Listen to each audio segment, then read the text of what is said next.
Hello. Hey, how are you? I'm doing good. How are you? I'm great. Yeah, I was eating lunch right quick because I was like, I didn't want to get on and I hadn't eaten all day. Fair enough. I ate roughly 2 hours ago, and I was like, oh, wait, I have to get fully ready for this. Let me go do that.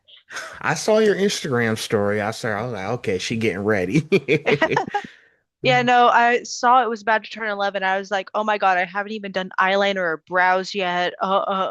Rushed the rest of the face. It's fine because I'm wearing bangs. You can't even tell. Yeah, I was about to say so, but are you looking great? Do you feel comfortable? Yeah, I feel great. I feel good. Oh, I think that's what matters. Yeah, that's what matters. As long as you look great, it is all that matters. And don't stress yourself. We're gonna have a good time here. No stress, okay? Exactly. You It's know, all gonna like be a if good time. that's what I was like, if you needed more time, I was gonna give you more time to get ready.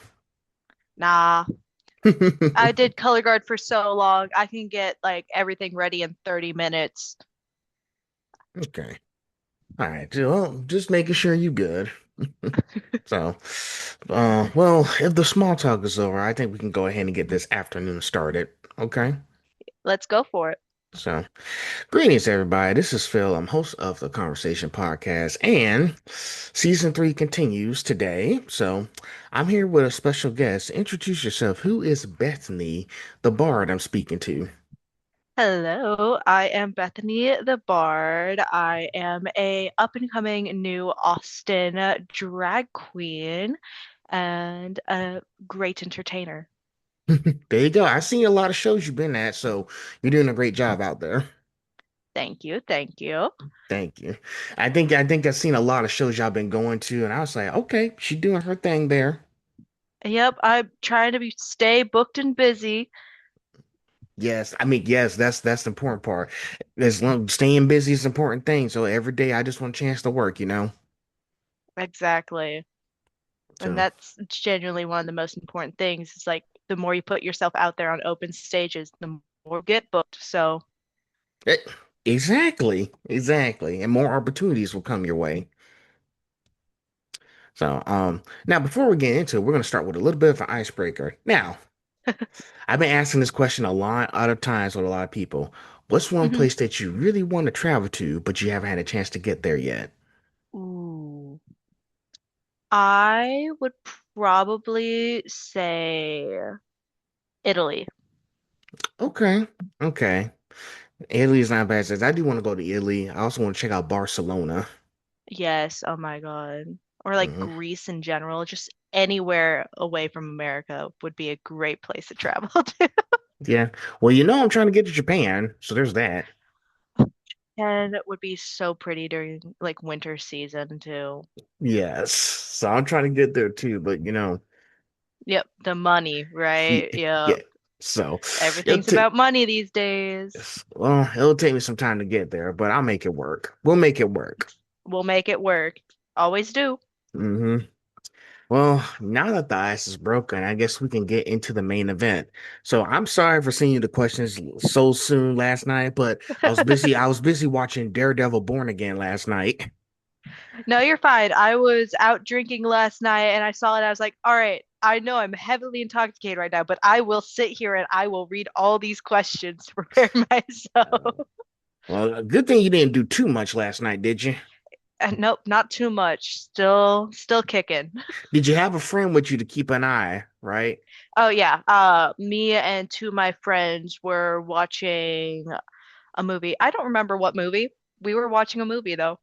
Okay. Okay, as long as you got friends, don't go by yourself at night now. It's Yeah, dangerous. no, it was a stay in and drink kind of night. It wasn't a go out and like rager kind of party. It was a Okay. stay in. Okay, good. So y'all did like a sleepover kind of thing. Yep, yep, yep. Okay, well, as long as you're safe, okay.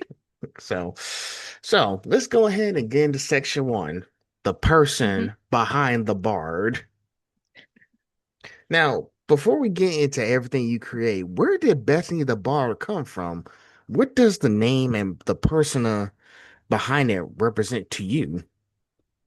So I am hard of hearing. So whenever people are talking to me, it's going to be harder for me to hear if they're calling me by a different name.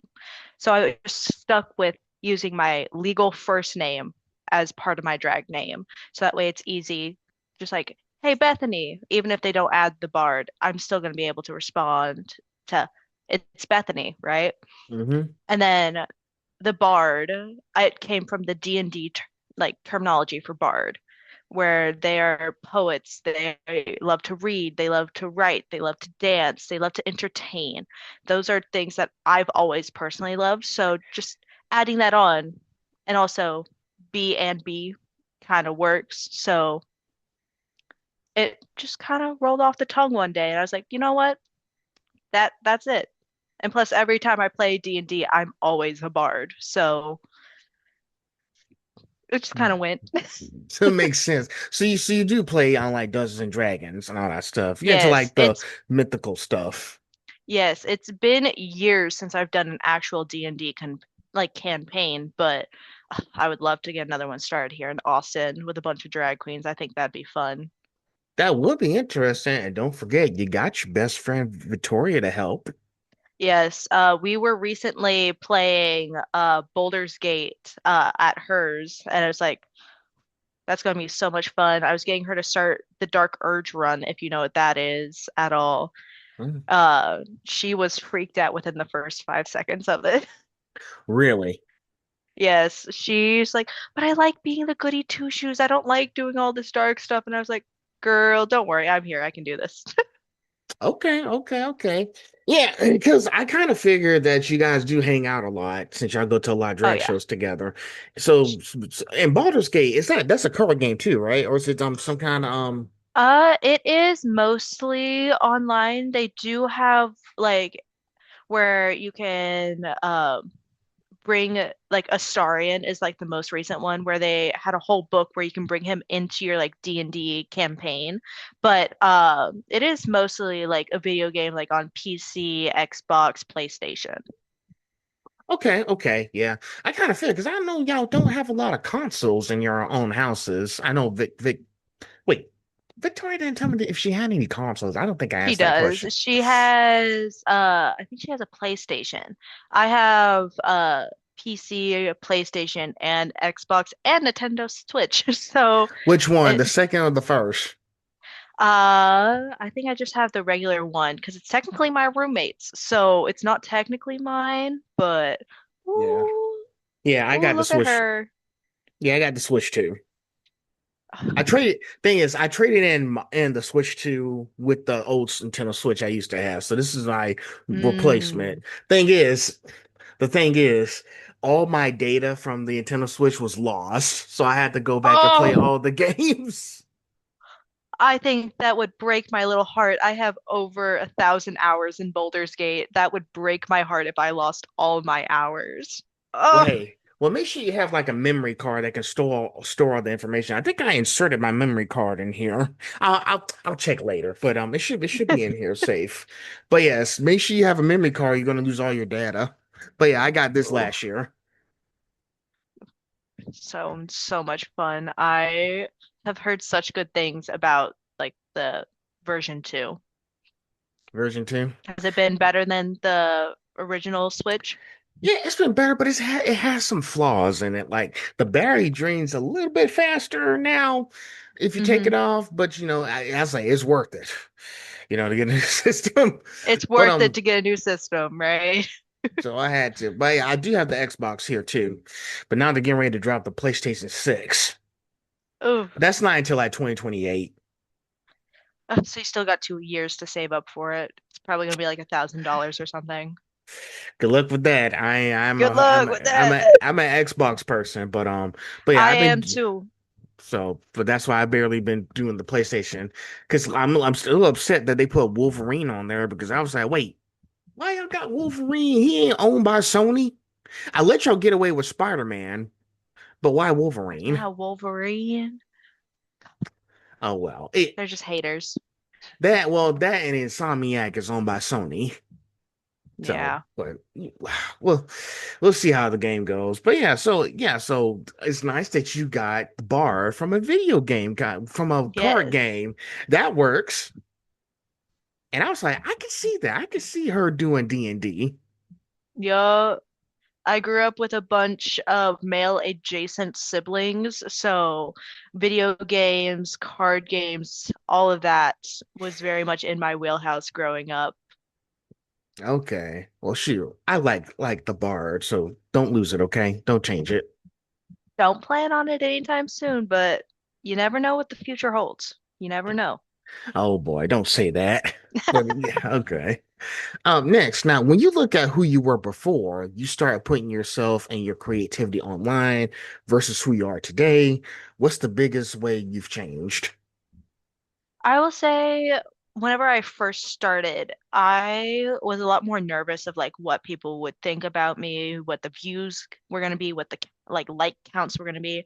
Now I'm like, I'm just going to post it and hopefully it does well. Like I'm posting it for me to have a good time. And if other people have a good time, that's great. But I'm mostly here for me and my entertainment. But I also do love entertaining the world. So if they get a kick out of what I do, they get a kick.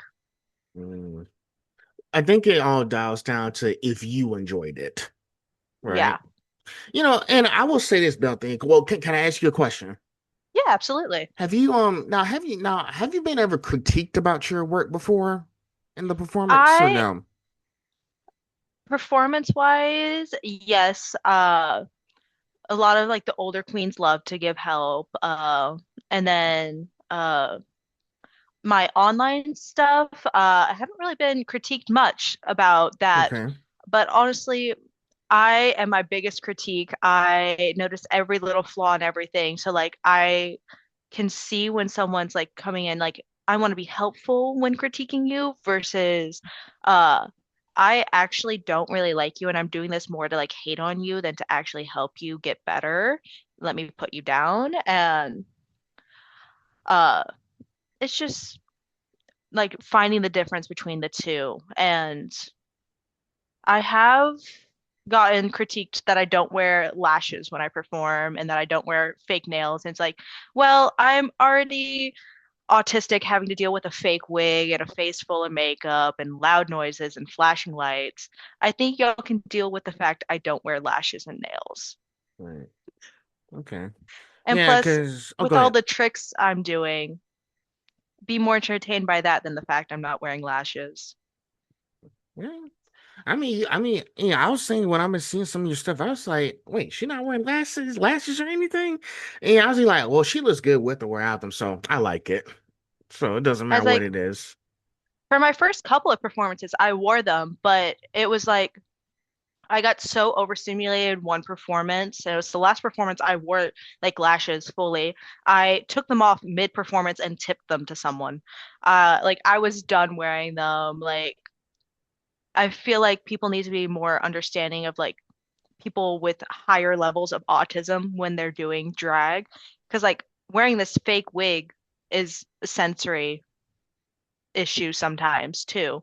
So like Mm, and I have relatively nice natural hair, so sometimes I just perform with my natural hair.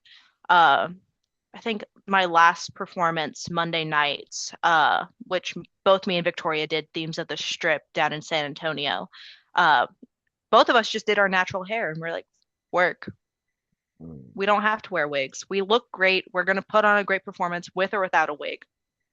Be mhm. more entertained by the performance than the aspect of me wearing a wig or lashes or nails. Okay. Because yeah, well one, yes, I want y'all to do y'all stuff naturally too. Like I don't want y'all to like Hmm. hide anything.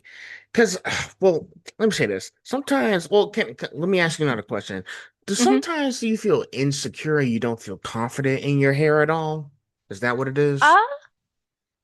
it's never really the hair that's been a problem. Sometimes the makeup, It's like the it won't makeup. turn out the way I want it to look. And then I'll be like, dang, I wish I would have done this differently. I wish I would have blended the base a little bit better. But no, it's never really been a problem with the hair. It's always been Okay. more makeup or how uh just my face genuinely looks.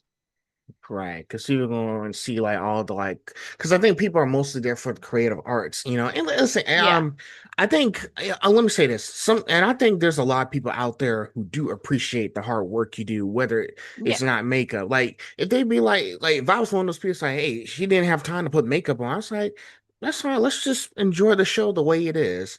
And yeah. some people don't think like that, Bethany. I will say that. It's like sometimes they're looking perfection when they go to these shows. And you know, Hmm. we're not all perfect human beings. We do the best we can. You know, at the end of the day, you know, the performance maybe he actually, you know, the way it is, like maybe as great as it is when y'all first start. Yeah. Like, because I've only been doing drag for 5 months now. And I will say I have gotten a lot better from when I first started till now. But I remember being there when I first started doing drag. I didn't have foundation on that day. I Mhm. barely had a lash on. My wig came off mid-performance. Like, there's so many things that happen during performance, and you don't know what that person's thinking. Like, this could be their first time performing, this could be their 20,000th time performing, but we're all on different levels and we all move at different speeds.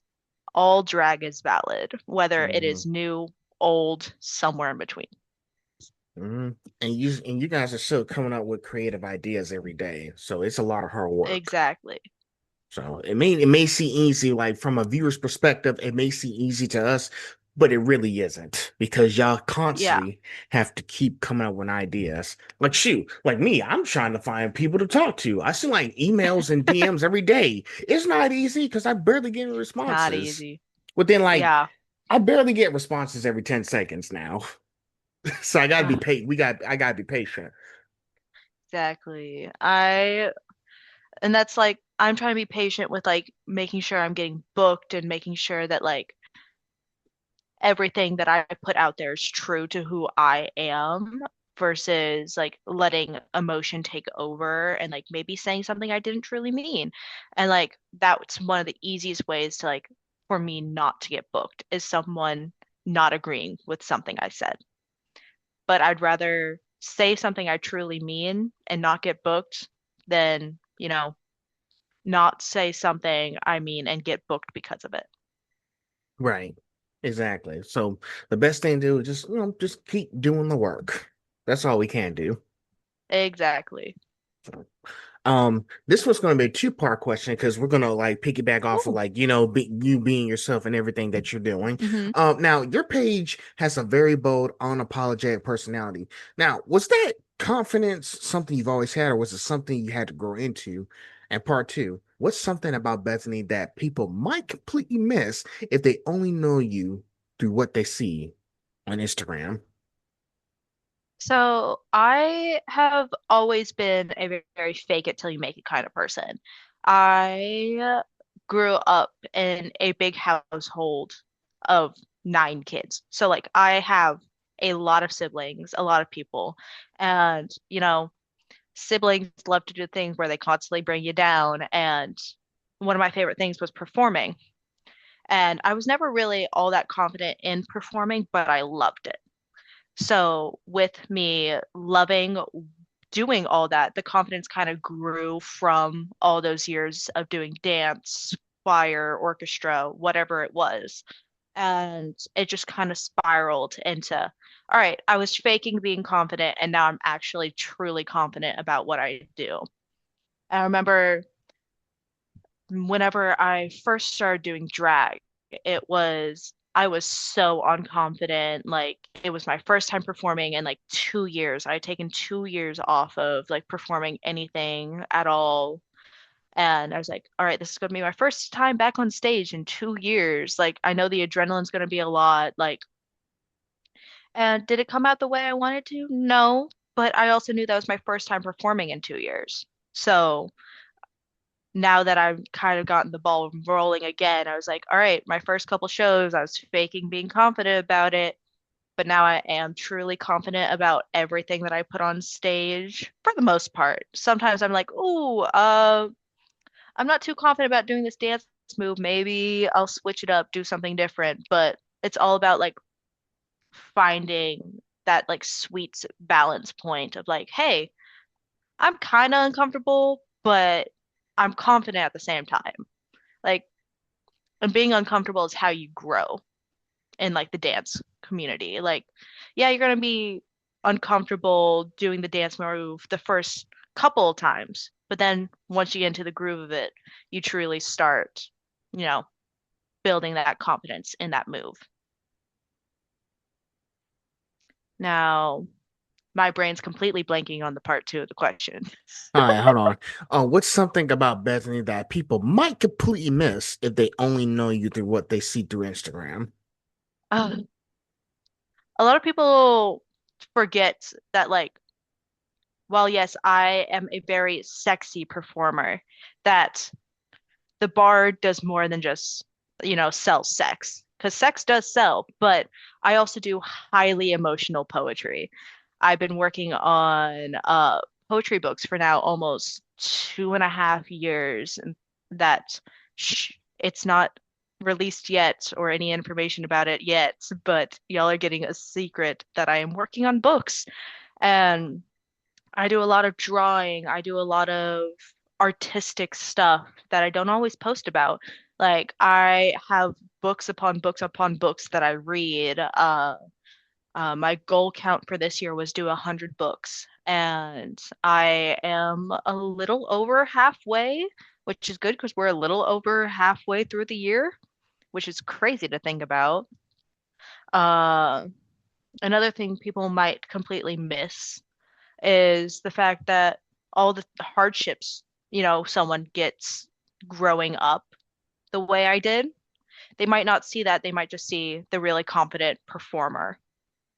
Because there was a lot that happened in my 22 years of life that, I don't always talk about, but it built who I was today. So it's worth mentioning sometimes. Yeah. And I know, like, I think, you guys are often faced with the pressures of doing so many shows in one day, or it's like, I just want time to myself so I can work on other projects that I'm doing. Because I know sometimes drag Yeah. isn't all that you guys do. Y'all got other stuff y'all could be doing. I didn't know you wrote books. Yeah, I am currently working on a duet poetry book, title release soon.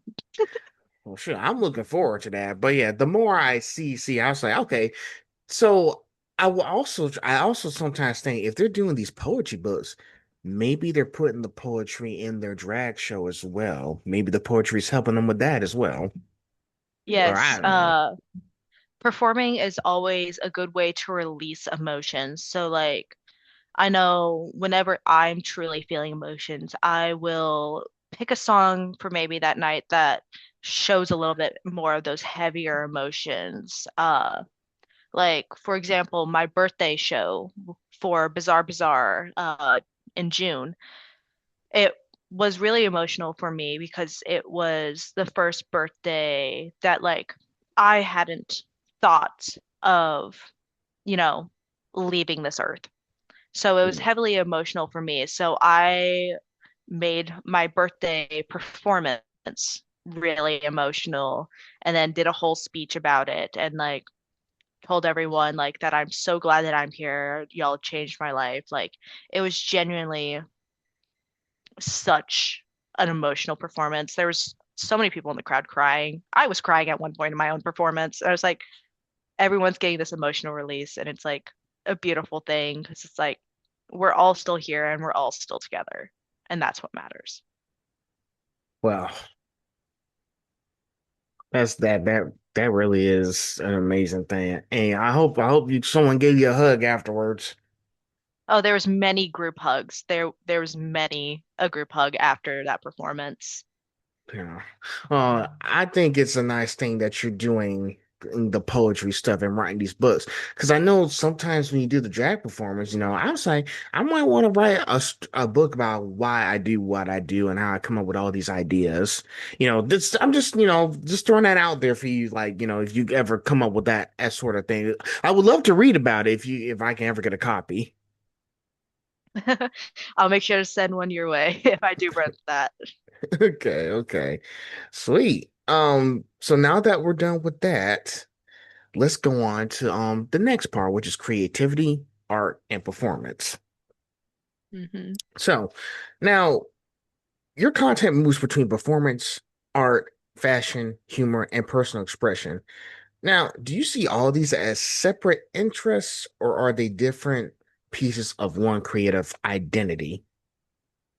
I would say they're all different pieces of who I am as an entertainer. Because as we said, Bethany the Bard, I'm going to show you a little bit of drawings. I'm going to show you a little bit poetry. I'm going to show you a little bit of me jumping off a stage and into the splits. It's all part of who I am as Bethany the Bard, but it's all different like pieces and fractions. Because obviously, I would love to one day combine all of it, but that would be a little tricky to, do a whole drawing while performing and writing poetry and reading it and singing and playing an instrument.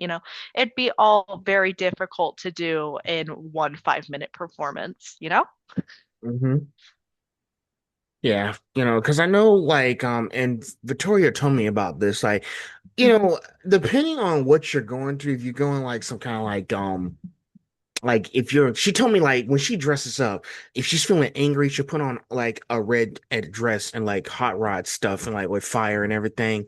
Blue, if she's feeling sad, she'll put on blue outfits. But with you, Bethany, like I think you're doing the same thing. Like it depends, like the sort of day you're having, or it's like, oh well, okay, well this sort of thing happened. I want to express my feelings. Because like you said, when you guys are doing drag, you guys are expressing yourselves as well. So you Hmm. got to make sure y'all have the sort of like, well, hey, let's make sure I have an outfit that matches what I'm feeling. Now, it may take a few days to get in order. I don't know, like, because I know sometimes, and listen, even though it's like, because y'all have deadlines. Of course, y'all got deadlines before Yeah. the show starts, and you have to decide, okay, I'm feeling this sort of emotion. I need to make sure I have the best dress ready when I go on stage because we need to see because you guys want to show people the emotions and the colors. And that's just a part of it too. I didn't understand most of that because when I they first had a drag show at my college, I didn't get most of the stuff. But now speaking to you, I'm starting to get it now. Yeah. I will say color plays a lot into it. I know when I did my birthday show, I did the song Lavender Daughter, and I was wearing a lot of lavender, and like it's a very sad song, and it's like cool colors playing into it that there's lavender in my outfit. The song's talking about lavender. Lavender is a relatively like I would say sadder color versus than like the darker purple that I'm wearing, which is Darker more purple. like royalty, like I'm feeling rich, I'm feeling expensive. Uh, or like an angry red. Mm, well, shoot. Well, let me ask you this. Let me ask you this. Since you're wearing lavender purple, what emotion are you feeling now as we're speaking? Uh, right now I would feel, well, I am feeling, not I would feel. I'm feeling a little bit like calm, but like kind of excited because like, first time on a podcast, you never know what's gonna happen. Okay, so just calm and relax right now. Yeah. Well, sure. I hope I continue to maintain that energy for you. But yes, yeah, so mostly there's more to like the costumes because I know it's not like, oh, I'll just throw on a costume and take like inspiration from like a show or TV series, but now Hmm. it's just based on emotions. Now, maybe sometimes y'all will do stuff like that, like out of TV shows and movies or whatnot.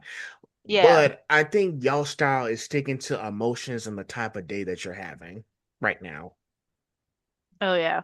I have done like Black Cat and Catwoman from Marvel and DC. Like I have done drag to both of them.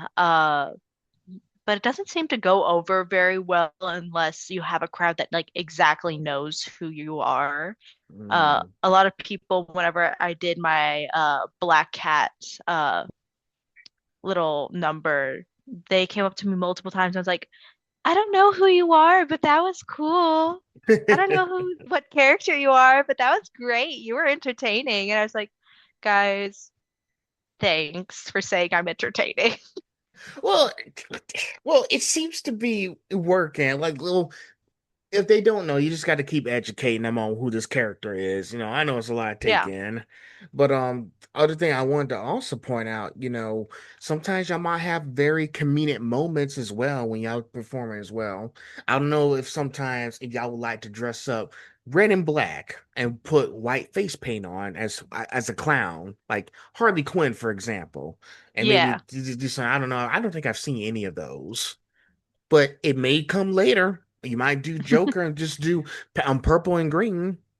I do have a Harley Quinn outfit in the works right now, but I feel Ooh. Harley Quinn is one of the more recognizable ones. I feel like maybe Black Cat, unless you really know your like lore about everything in Marvel, you wouldn't exactly know who she is. And it's sad. It breaks my little heart that people don't know who she is.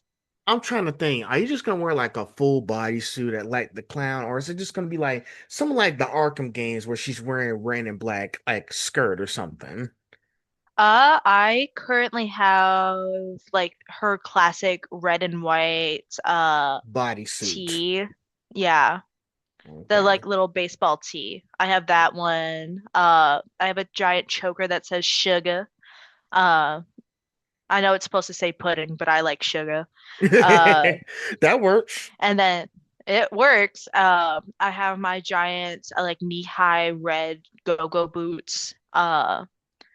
Then I have a few other accessories that I'm adding to it. So she's not complete yet, but we're working Okay. on it. Because I know you're not gonna do like the outfit that Margaret Robbie had on for the Suicide Squad movie from 2021. I know you're not gonna do that. Nah. I mean, but it would look good on you. It would look good. But there's so many versions of Harley. I feel like you could also just make your own and people would still know as long as you have the pink and blue hair.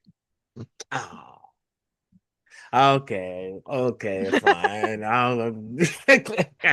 But hey, but here's the thing, Matthew. I don't want to mess up. I don't want to get into your artwork. That's for you. I don't want to mess it up. Whatever makes you happy. Yeah. So whatever makes you happy. But yes, humor, emotions. Yeah, I think those are key factors for y'all when y'all do those drag shows now. Hmm. It So really is. hey, I'm paying attention. I'm catching up. Just give You're me a learning. sec. You're learning. Just give me a second to sit down and watch. So, oh, next up, now, when you're developing an idea or for a performance or a piece of content, what usually comes first? The concept, the look, the music, the emotion, or something completely different? You already know the answer because we just discussed it earlier, but go ahead. It tends to switch between emotion and music. So most of the times the emotion leads into me picking the music, or I'll be listening to songs on like Spotify and a song come in and I go, ah, that's fitting the exact emotion I am feeling. Let's go ahead and put that on stage. And then I don't really think about makeup and outfit all that much. I just put things on and hope they look good. Okay, And most of the okay. times they do, but I've had it where it doesn't look too good before. So, Mhm. Okay. I will say this, I don't know, like okay, who's your favorite artist? Who's your favorite artist on Spotify? Taylor Swift, I'm going to get a lot of hate for that in the drag community, especially. I live, breathe, and die Taylor Swift, and anyone will tell you that I live, breathe, and die for her. Did you get any like inspirations from her songs or anything Oh, kind of yeah. thing? Now drag performers tend to not like it when other drag performers do Taylor Swift. So I've Oh avoided no. performing her for the most part. I, however, have gotten away with it whenever it was a child-friendly event and when it was my birthday. Okay. Uh, but whenever I'm writing poetry, though, I get so much inspiration from like her lyricism and everything she does, the emotion she puts behind it, like just her in general. I live, breathe, and die her. I think I'm actually wearing, yep, I'm wearing my Taylor Swift cardigan right now too. Okay. That's cool. Wait, no, sorry, I wasn't paying attention. The card, what does it look like? The cardigan. Oh, I see it. I see it. That's her. Okay, that's cool. Yeah, That's cool. Because, oh man, but I know a lot of people don't like Taylor Swift and everything. I was like, dude, y'all just don't like her. What about the music? I mean, the music don't care. Oh, okay, well, yeah. maybe it Like does. It counts. I get it that she recently became a billionaire, but guys, Travis Kelce also just married into being a billionaire, and he's not getting half the hate she's getting. Oh boy. Just saying.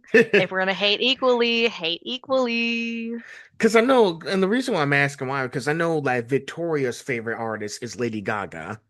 Yep. So I mean, she just performed another thing last night. I was like, Applause. Yep. I was like, maybe I did the right thing putting applause on my promo back in June. Maybe I did the right thing. It's got to be a coincidence I did that, right? Just a little coincidence. Like I went on instinct. What's the best song to put for her? I went on instinct. So I put Lady Gaga's applause, and a lot of people like it. That post had over 4K views. Oh yeah. Her fans go crazy for her. I love her to death. Well, shoot, man, why didn't I put a Taylor Swift song in your promo? I put uh, Just a Girl by No Doubt. Why didn't I do that? I mean, I have considered performing that song multiple times. So it's like it works. Okay. Because I was like, if I listen now, if I put a Taylor Swift song, are people gonna get mad at me for doing that or what? I think some people might, but I never will. Okay, fine. I'll do it for you when we get closer. But yes, if you got a favorite artist that's going to inspire you to do something crazy and like all the music or something, because you say it's a mix of both, right? Emotion, Yeah, music, and the look. Okay, so it's a mix of both. Now, if you like listen, I imagine that if you listen to some of the songs and it's like, oh shoot, well, they just gave me a new idea for what look I want to put on tonight. Crazy stuff. yeah, I tell you, it's not easy. Like creative stuff. Like y'all got to come up with all kinds of creative ideas when you listen to songs, and especially before our show's about to perform on that night. yeah. I will say Bethany the Bard themselves tends to perform more like Kesha, Lady Gaga-esque style things.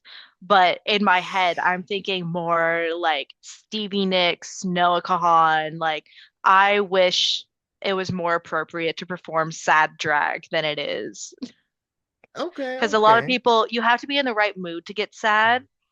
So I just wish there was more shows around Austin that like truly appreciated and allowed sad drag. Okay. So you guys are based in Austin, not San Antonio or Oh, we go down to San Antonio all the time. I'm just more Austin based. okay. Uh, I understand. we do the weekly show, Themes of the Strip, and then I've been dragging Victoria down here for titty tournament, for fresh meat, for anything we can get our little paws on, big tits, bigger dreams, any of it. Wow. Okay. So you guys are going back and forth, Oh because yeah. okay, fine. Texas is hot, it's hot Oh down yeah. there. I don't I was looking, I was like, how is she not hot and she's wearing that sweater? I'm I'm confused. inside. I'm And you inside got and the fans on. and the air and how cold is it inside the house? Probably like 65 inside right now. I guess I need to It's work on de- I guess I need to keep working on wearing shorts. I do need some new shorts. I'm gonna get some new shorts for my birthday next month. There we Oh, go. Birthday gift. Old Navy if they haven't sold out all the shorts. Exactly. So Christmas is right around the corner. They might start going on sale. okay, there's that. But but then going back to you about the thing, yeah, there was this old show that I managed to pull up in the archives called the Bremen Avenue Experience. It's that old Cartoon Network slot that used to air like within like 6 minutes before a new show comes on. And they were Hmm. creating music like, like, no, let's do it to what it sounds right. And then they were trying to like sing a song like what London does, like classic rock and all that stuff. He's saying like when life gets you down. I was like, wait a second, what is with that accent? And like that didn't sound perfect.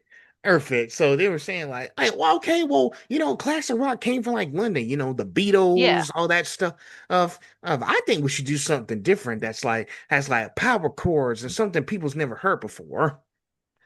So yeah, that's and that's same thing with you guys. That's the same thing with rock music. They have to if they're doing like a big like band or like gigs or anything, they have to come up with creative songs.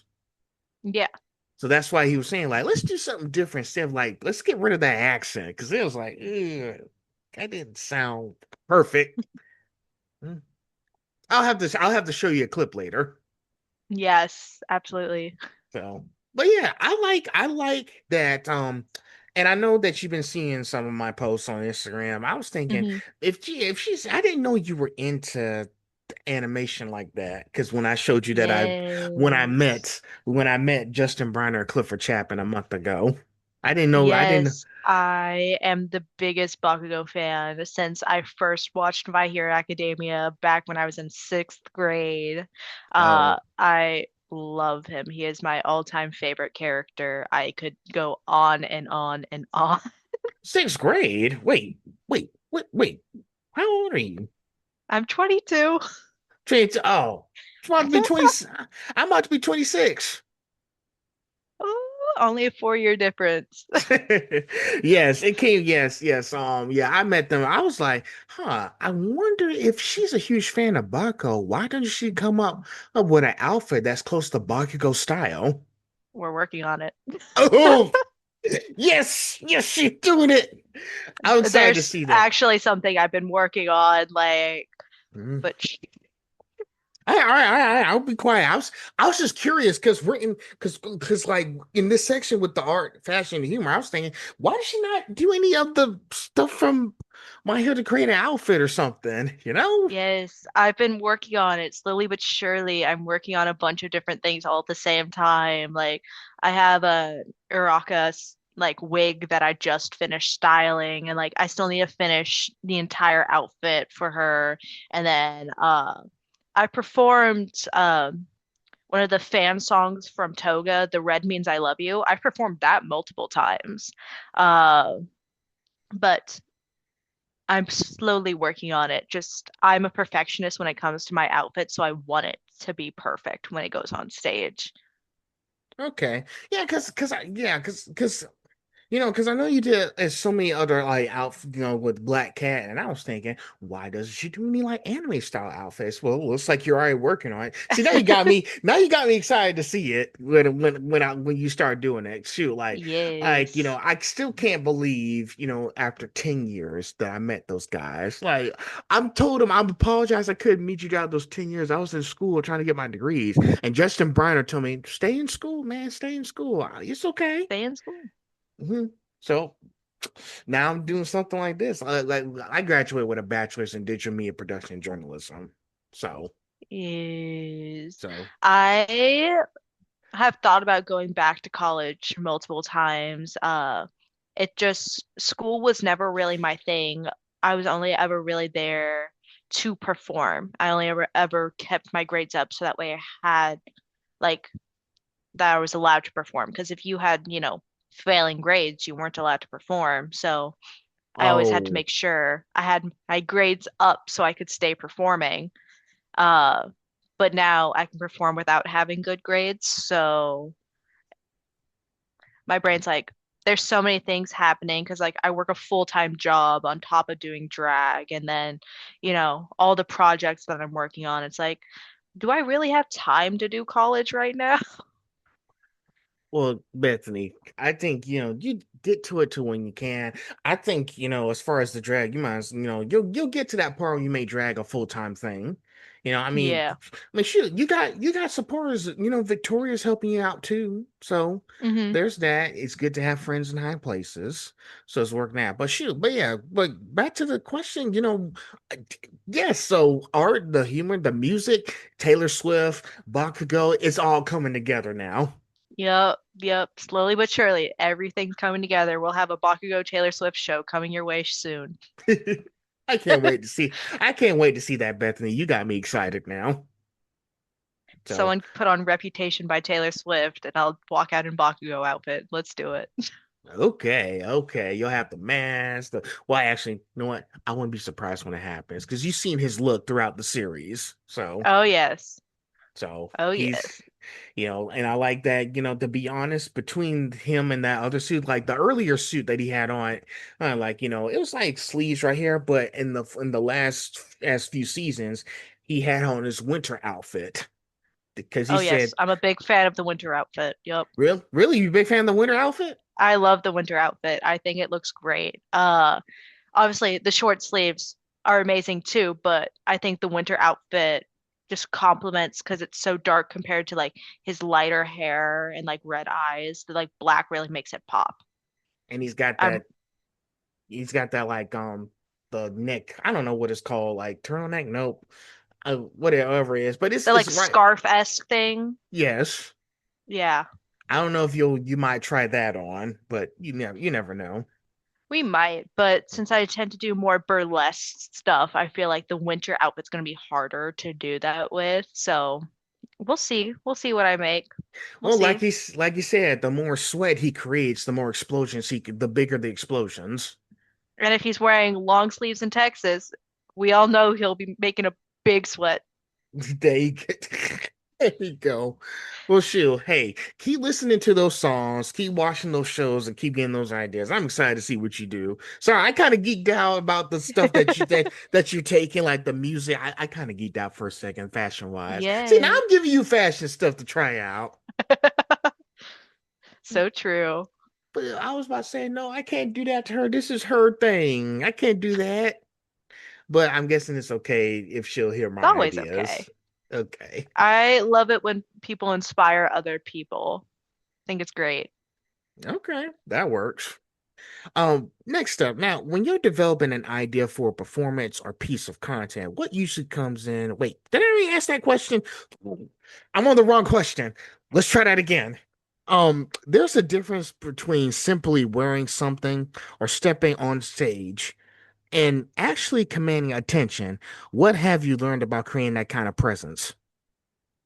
I think it's all about in the way you first walk onto that stage.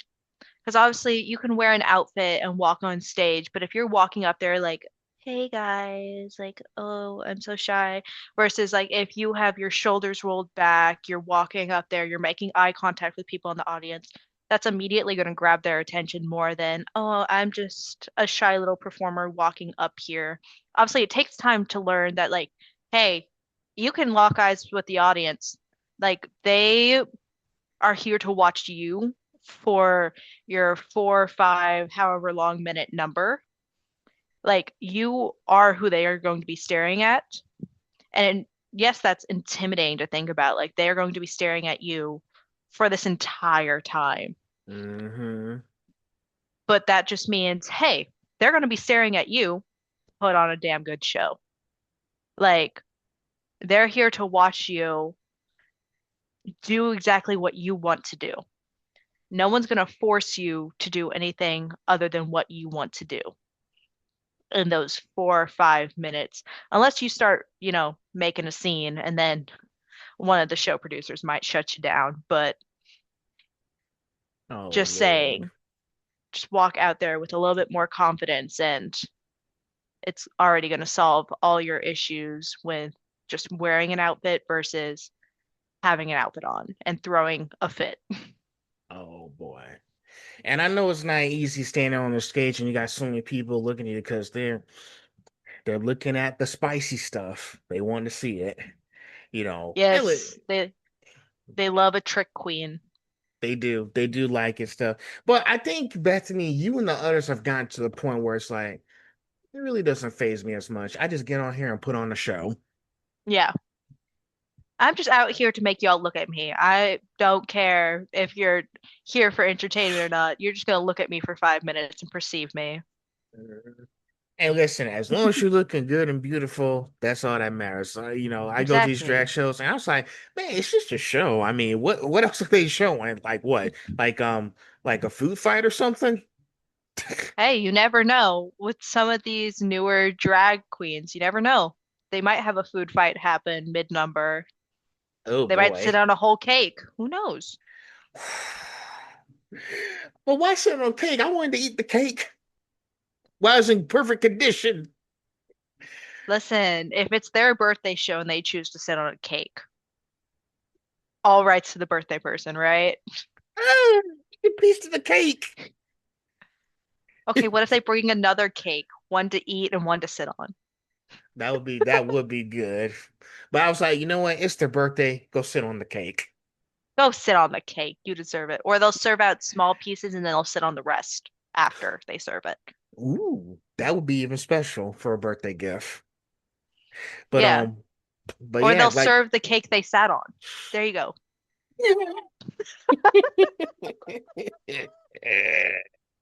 that would be sick to see. I mean, that would be a real special birthday gift, right?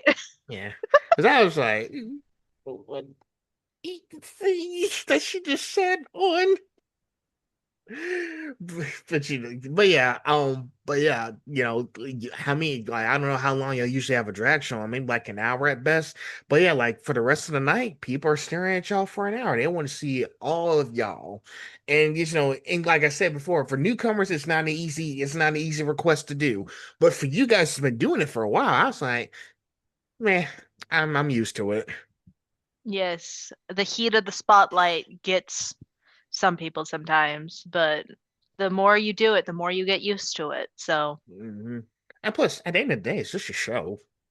yeah, at the end of Yeah. the day, it's 5 minutes out of your entire life. Mm-hmm. You will survive. And you'll be fine. You'll be fine. And you'll have some people in the crowd cheering you on. So Yes, don't stress yourself out. So it'll be fun. Listen, and when there's a drag show going on, it's gonna be a good time, no matter what's gonna happen. exactly. No matter what level of drag performer is there, new, old, somewhere in between, you are going to have a good time. You might get some laughs, you might have some shock value. hmm Listen, you might get turned on a little bit. Who knows? hmm It's a drag show. Yeah.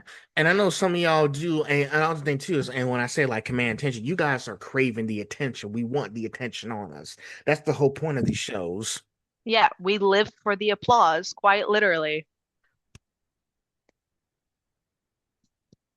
There you go. Live Shout for out the Victoria. applause. Shout out to her. One last question. What's one performance or creative project you've done where you walked away thinking, okay, I just discovered something new about myself? Oh, it was, I think it was the May Fresh Meet where I was performing and I do this trick where it's the pinned video is the exact trick that I do on my Mm-hmm. Instagram. Pin video? And it's where I like go upside down and like I'm upside down, my like legs are like up here like this, and I'm lip syncing like that. I discovered doing that at that fresh meet, and she was like, "Bitch, did you just go upside down and lip sync?" And I was like, "Yeah, yeah, I did. I like Wow. doing that. I'm gonna continue doing that. That was fun." And then I did it again for uh that performance at Themes at the Strip, where like you're up on that stage and there's that giant spotlight there. And that's how I got that video was me doing that. So, and I genuinely enjoy doing that trick. And a lot of people, haven't seen a trick like that before, or they don't see newer queens doing stuff like that. Okay. Okay. Yeah, because some of y'all like do like, like if y'all see something, y'all might want to, save it for later. Hmm. And if you discover something new about yourself, oh, okay. Here's what I usually do when I find something. I usually put it in my notes. I don't know if you keep a Hmm. notebook anywhere or do you use your phone for notes? I have so many journals and so many notepads and so many notes apps that like if I don't have it like on a post-it note on my computer, I will forget about it in a notes app or journal. Oh boy. Because So, I know you don't have a lot of sticky notes around the house, trying to like keep track of everything and you have to tape them all down and put them on the wall. all that Yes, I stuff. only do post-it notes for very important things, like if there's a trick I want to work on, if there's a music deadline coming up, like those are this like post-it notes to my computer because like I'm on my computer so often playing games or editing music, like on there Wow. so often. Hey, I do play. Hey, I play games too. Sometimes I'll be on Twitch.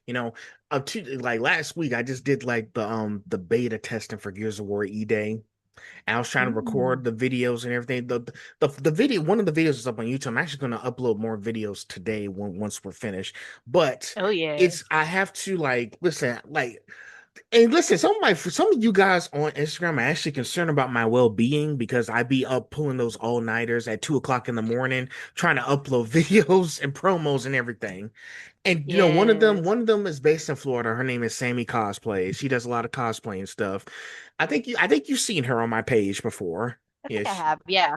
yes. Trust me, Bethany. She's very sweet, and plus, she's getting married. She's getting married soon. She just got Ooh, engaged last Christmas when she was in Japan. She got engaged there. jealous. I know. We're all trying to get there.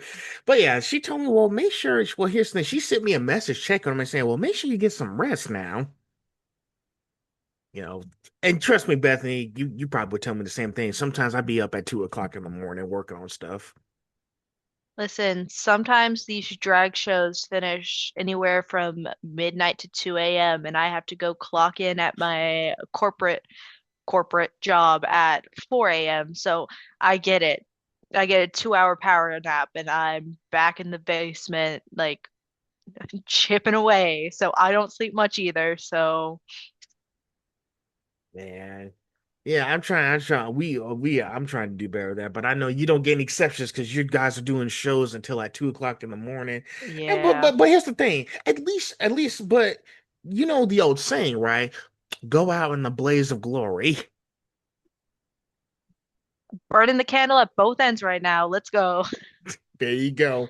And I guess, because, sometimes when I feel like, oh, I don't have, I was like, I know I ain't gonna have a lot of stuff left, but I just go out in a blaze of glory and I'll just come back later. I'll re-resurrect it later. Exactly. Exactly. I'll come back as a cat just to meow at you. Don't worry. Yeah. So sorry, it was getting a little blurry. I had to turn it back on and off. But No, you're fine. yes. But yeah, when you come up with those ideas, you got to make sure you put them somewhere. Because, once you discover it, I was like, oh, shoot, I lost it. I can't remember what I found. So, but just do the best you can and put those in your notes because it might come back to be useful later. And guess what? I'd be saying, hell, hey, I was like, wait a second, I still have this on file. Let me go look it up so I can I can give it a thought again later. Exactly. So I don't know how much storage you be having on your phone, but I know I have a lot of stuff on my phone because I got so much storage. So many of mine is filled with videos of me performing, and I've only been doing it for 5 months, and my phone's like, hey, you're slowly running out of space. And I was like, I know. Don't remind me. You might need to get an internal storage thing. I don't know if you have a Best Buy close by where you are. But I think there's one relatively nearby, you but should I'm be not able to. sure. We should be able to get like a storage bank or something.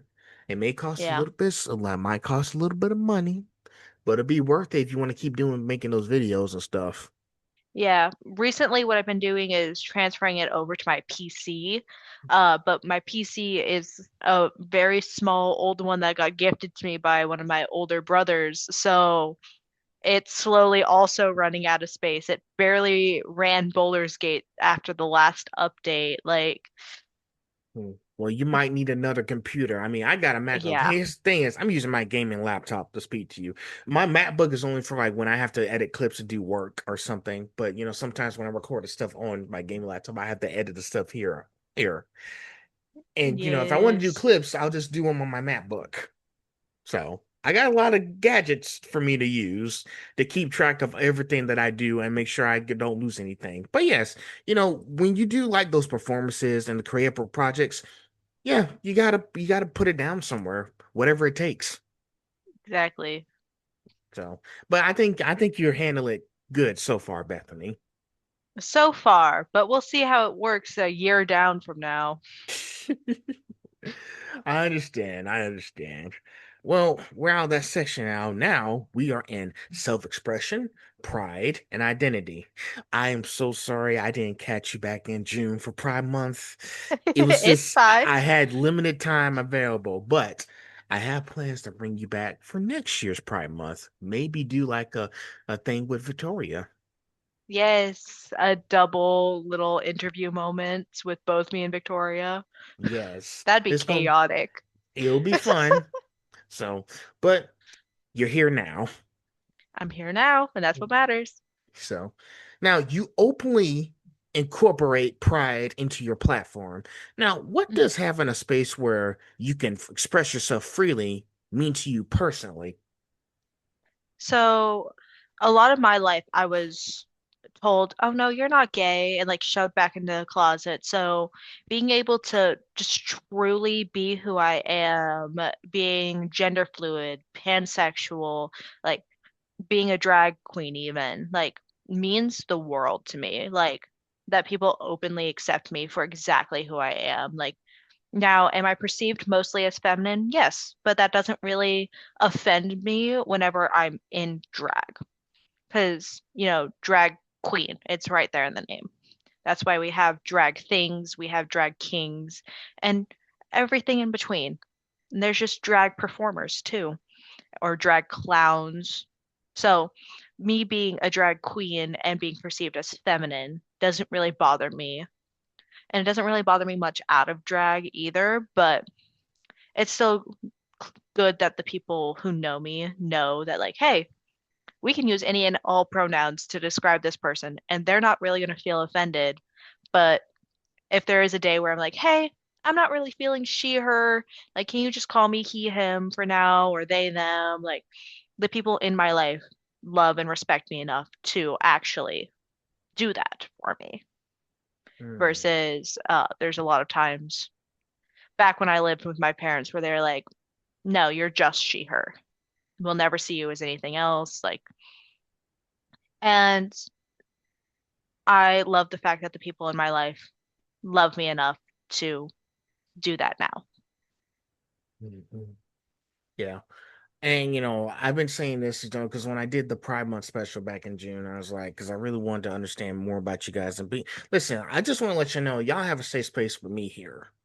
So I just want y'all to know that as well. Because I know, like, there's a lot of like, some people don't truly understand it until they just sit down, but you got a lot of people out there who has a lot of hatred in their hearts and just don't like, like LGBTQ people saying, oh, I was saying, oh, I don't like this kind of, you know, and I have to like, people like us, we have to educate on what this is all about because there's always gonna be like people there who's gonna try to misgender you and everything, and and then you have the other people who's willing to sit down and listen and learn about it as well. Like I didn't know your parents like, were saying like, no, you're just she, her, and everything, but you decide you're just write your own story about who you are. Yes, exactly. So, and I know it's not an easy thing to do, Bethany, because I know, because lately I've been seeing some of Victoria's posts where people are attacking her, and it's really exhausting. Where they're Like, trying to claim that she's trans, but she's never claimed that, and she's only ever been she, her. Like, and I love the fact that she pulled out her old period diapers and was like, I'm a woman. Look at me, I bleed. I hmm found that hilarious. I was like, you know what? You real for that. You hmm real for that. Just like, I am a woman. Why are y'all trying to put a label on me that I'm avidly telling you that I'm not trans? I'm not M to F. I am just F. I am just female. But hey, sometimes you gotta do something crazy to prove a point. So Yes, I applaud her for that. I know it wasn't the easy thing to do, but you got to do it. exactly. So, and listen, sometimes I made mistakes too. Like, one time when I was about to interview, I think Victoria also follows this other person, WTH Alley.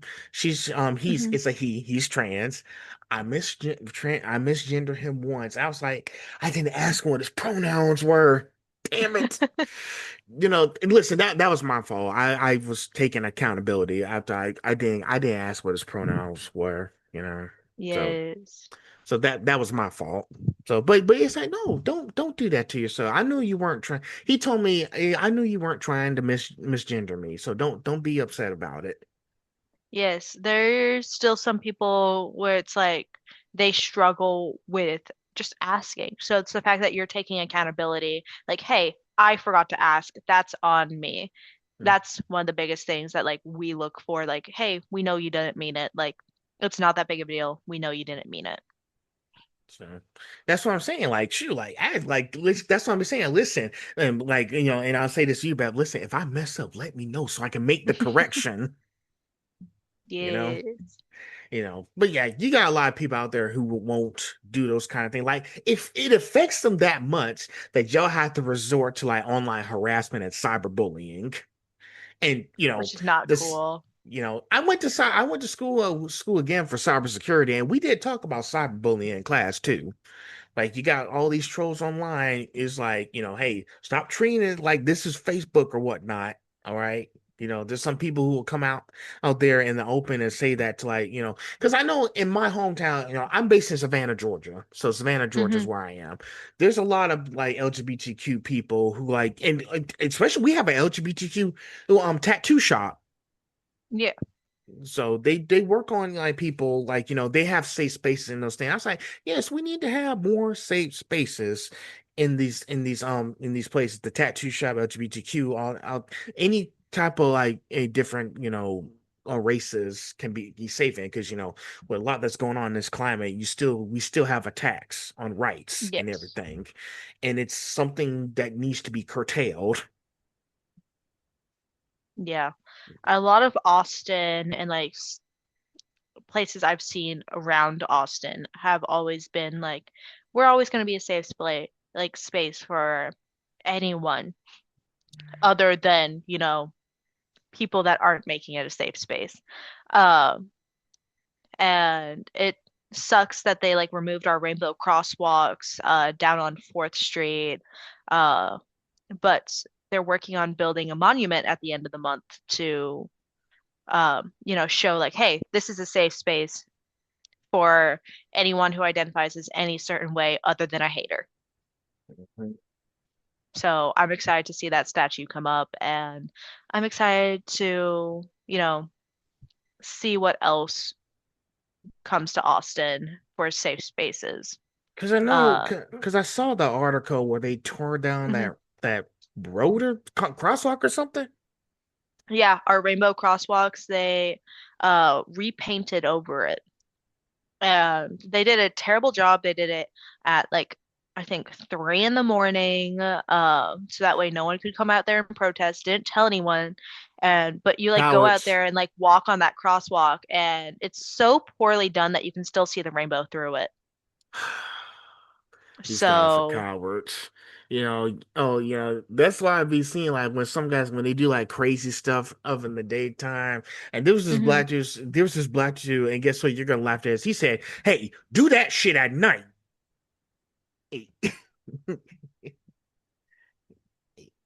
They just So wanted to do it at night so that way no one could go and start protesting whenever it was done. And then we had the vigil 2 days later that both me and Victoria went to, and it was a beautiful ceremony. There's like, hey, they might have tried to cover us up, but they can never cover us up.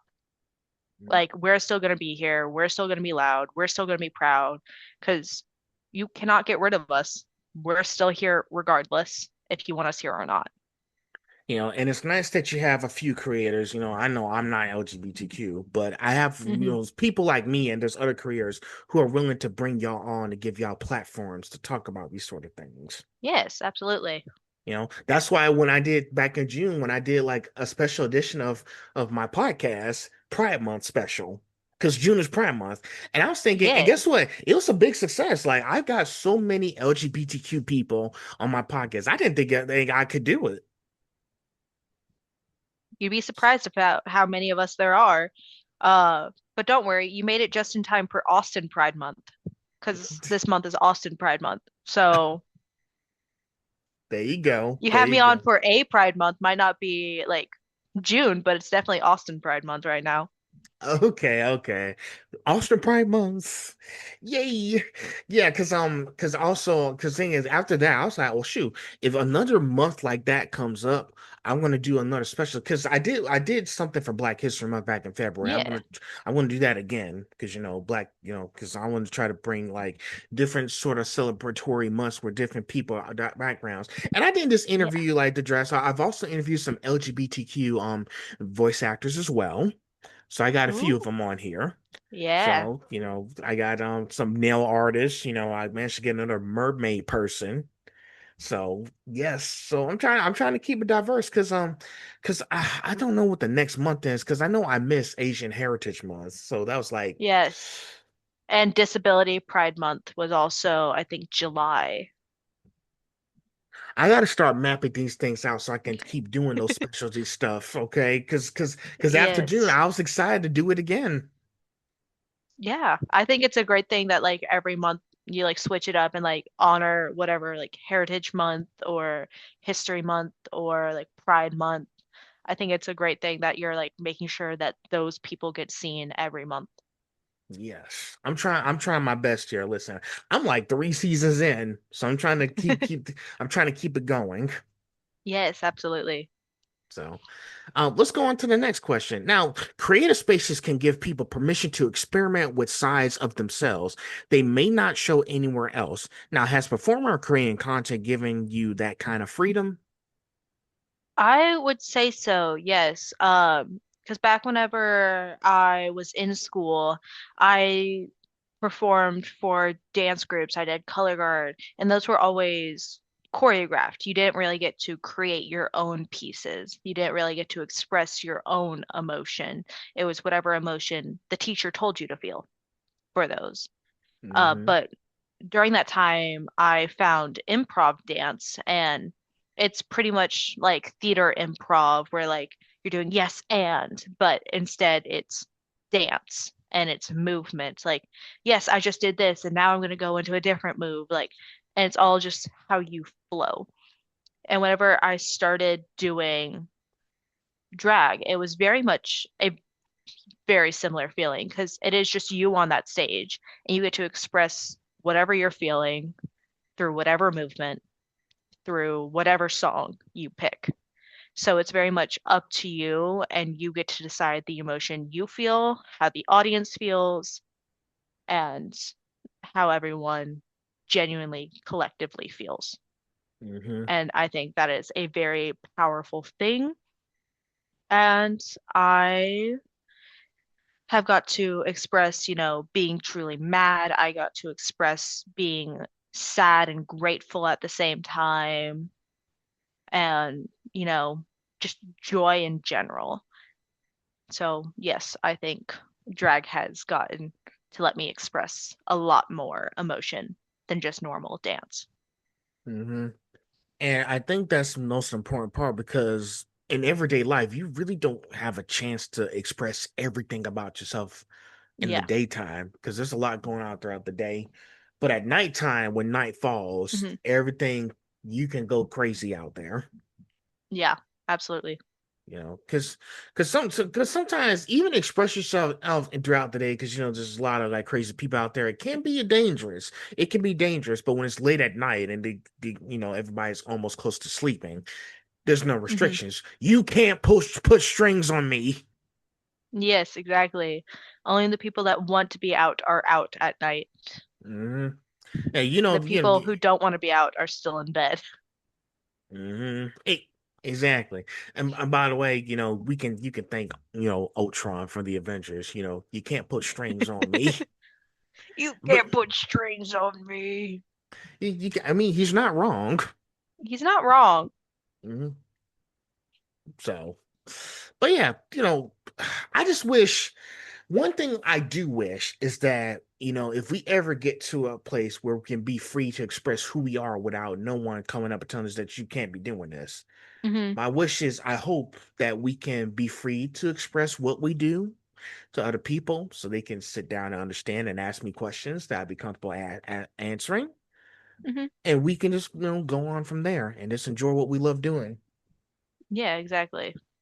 So, And that's how the world should be. It's like we all keep like a curious, open mind about everyone else, stay respectful when asking those questions, but still ask the questions. mm, Because, obviously there's a lot of things I didn't know about drag until I started asking questions. I was like, oh, hey, that's something I am avidly interested in doing. Let me, go ask a few more questions and then get myself started. and you still want people to open their minds too. Yeah. So open your minds. Um, all right, here's the next one. Now, do you think there's a difference between being confident and feeling comfortable being seen? You might know the answer because we just talked about it earlier. And how have you navigated that distinction of yourself? So I think there is a very slight difference in it. Uh, Obviously, if you feel confident, that's one thing. But if you're okay being seen being confident, that is completely different. Because I can be confident walking around in my little outfits all day, but the second like someone sees me being Mm-hmm. confident in another thing, am I still going to remain that same confident person, or am I going to go, oh, hey, I'm being perceived. Um, I'm no longer here, slip away into the crowd, like, don't perceive me.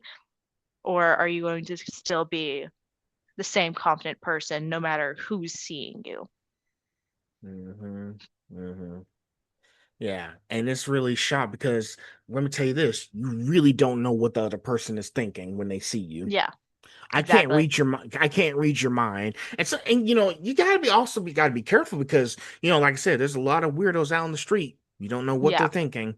And there have been incidences where, sometimes, them being perceived may lead to saying some kind of derogatory stuff. Oh, yeah. I've dealt with that so much in my 5 months of doing drag. And it's unfortunate how confident people can be when saying crazy things. And then, they do and then they do like nasty stuff too. So you Hmm. just got, you gotta watch out. Like, I want y'all to keep doing what y'all like doing. Like, listen, if I came up to you and saw what you're doing, I was like, hey, I was just curious, like, what you doing and all that stuff. Then I would just like listen. I was like, okay, now I understand. But I gotta make sure I approach carefully because you guys can't read what I'm thinking.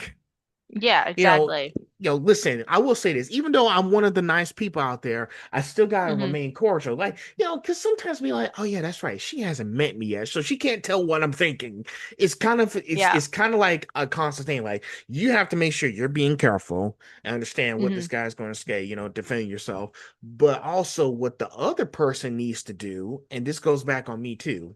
Like, I need to make sure they know what I'm thinking too. I gotta say, this is like, because like I said, they haven't met me before. They don't know what my intentions are. It Yeah, pretty much that Yeah. same situation. It correlates with each other. Yeah. And how I have always explained it is like, keep in mind, I am a female at birth performer. All I see whenever you like a male walking up to me at a drag show is a male walking up to me at a drag show. I don't know if you're about to hit on me, you're about to say some rude comments. Like, I don't know what's about to come out of your mouth. So it's always keep in mind you are, well, not you in general, but like Yeah, people in I know, general. I know.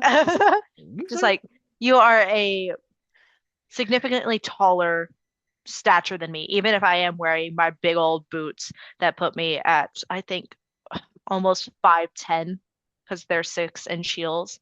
So, like, you're still going to be taller than me. Well, most men are, uh, even in those heels. And that there's still so much that could go wrong. Like, every woman that I know has experienced some sort of, you know, harassment, assault, like harassment. rude comments, like any of that. And it's like, we always have to stay on our toes with that sort of stuff happening. Yeah, It's like, I don't. mm, And listen, sometimes when I see y'all and just on social media too, when I see like women dealing with different kind of situations, and I was like, I don't know how you guys do it. Yeah. because here's the thing, because there's a lot of people where they assault like females and be like, see, this is why women would rather choose the bear. Oh, I would choose the bear 1,000 times over than pick a man in the woods with me. Yeah, because there was this one video I saw, and it was Hmm. with there's this guy named Tizzy Ent where he finds people and all that stuff. He's actually having Hmm. a new episode of his show tonight. I was actually going to go check it out when I can on the Discovery Channel. It's called How to Catch a Dirt Bag. He was saying like, so good news, I have an update on this video. So here's what happened. There was this guy in New Hampshire, and Hmm. he exposed himself to a woman. And then the woman Oh, started chasing after him with his license plate ace, and he was saying, "I'm calling the cops on you. I hope you understand that." And so, as they should. and she was yelling, it's like, "I don't give it was a single fuck about what you think." He kept saying, "I'm sorry." Okay, but you shouldn't have done it anyway. You shouldn't have exposed yourself. Like, Mhm. that's on you, boo. And he kept, and guess what? He kept trying to drive away from her, but she kept chasing after. I was like, "Bruh, she not gonna let you get away." Yeah. And so, but they did find and arrested him later. Thank Gord for that. Hmm. So yeah, like Because I know I'm always super aware of my situation and like everything happening around me. So that way the people around me don't have to be. Because Mhm. there was multiple incidences. I'm just going to use the most recent one as an example. Whenever me and Victoria were out performing on Monday night, we're Was both that obviously wearing what we're wearing, mhm, and there was just this one dude kept coming up to us over and over and over again and like hovering around us. And like luckily for Themes of the Strip, they have a little barricaded area for the performers that the normal audience cannot get to. And mhm, that's the only reason he wasn't like truly hovering around us is because we had a little safety corner that like we could go hide in, but he kept like staring over the guardrails at us. And I was like, I told the host and MC about what's happening. I told like the bartenders, like, hey, keep an eye on this dude because he is coming up and talking to almost every performer and like, but being awkward and being a little sketchy about it. And during the middle of my performance, because we performed that night, I'm over there performing, and he goes, "God, you look good enough to eat." Like to me while I'm performing, I'm like, I can't do anything about this. I just need to walk away and perform to someone else. As like, I cannot actively deal with you right now. I am in the middle of performing because it'd be weird if in the middle of Kesha's Take It Off, I just bitch slapped a guy. It'd be oh real hell, weird. It'd be real weird. It would not fit the theme. I think it would low key ruin the performance. So I just walked away and then dealt with it afterwards. that isn't Because that's insane. And I people are will. losing audience etiquette too these days. Like, sir, you are roughly 50 something years old. Do you know how old I am? Do you understand, like, hey, I'm a performer. I know I look good. Keep it appropriate for the time and place. That's crazy, man. I'm sorry you had to go through that. It happens honestly so often, and I get it that I am performing overly sexual, but that does not mean that is consent for comments and touches. Yeah, And it's the same thing when you go to those like conventions too, like cosplay is not mhm, consent. You yeah, know, cosplay is not consent. You know, I will also say this because I'm also planning to do a video about Hmm. some of the stuff. So I think you know about the meta glasses, right? Oh God, So yes. yeah, I listen, I got a pair myself, but I use them Hmm. responsibly. You know, sometimes I make Yeah, a mis now I did make one mistake with them one time, but I learned to be accountable for that to make sure it doesn't yeah, happen again. So I was gonna talk about those two things because I think because now that when they released the new Kylie Jenner ones, and I was like, yeah, something's going on with all these glasses probably because now something like those countries like in like France and Europe, like they ban those now. yeah.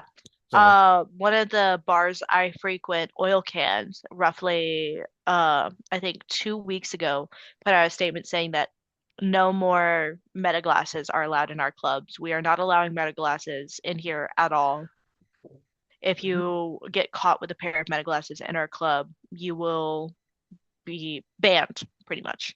Mm-hmm. And I was like, perfect. Yeah, the only reason why I keep my glasses because there's a lot of stuff, especially with a lot of confrontations with people who just like Hmm. want to attack people and everything, like with all kinds of like harassers and racism kind of stuff. That's the only reason why I keep my glasses on. I will usually wear like, hey, this guy's getting ready to do something like suspicious. I'm going to start recording just to let you know Yeah, and everything. And listen, if I came up to you guys and say, hey, I just want to let you know these glasses do record. Any chance I can report response, I'm still trying my best to yeah, ask for consent. Like if I ask for yeah. consent, and guess what, Bethany? If you guys say no, no questions asked. I'll put the glasses away.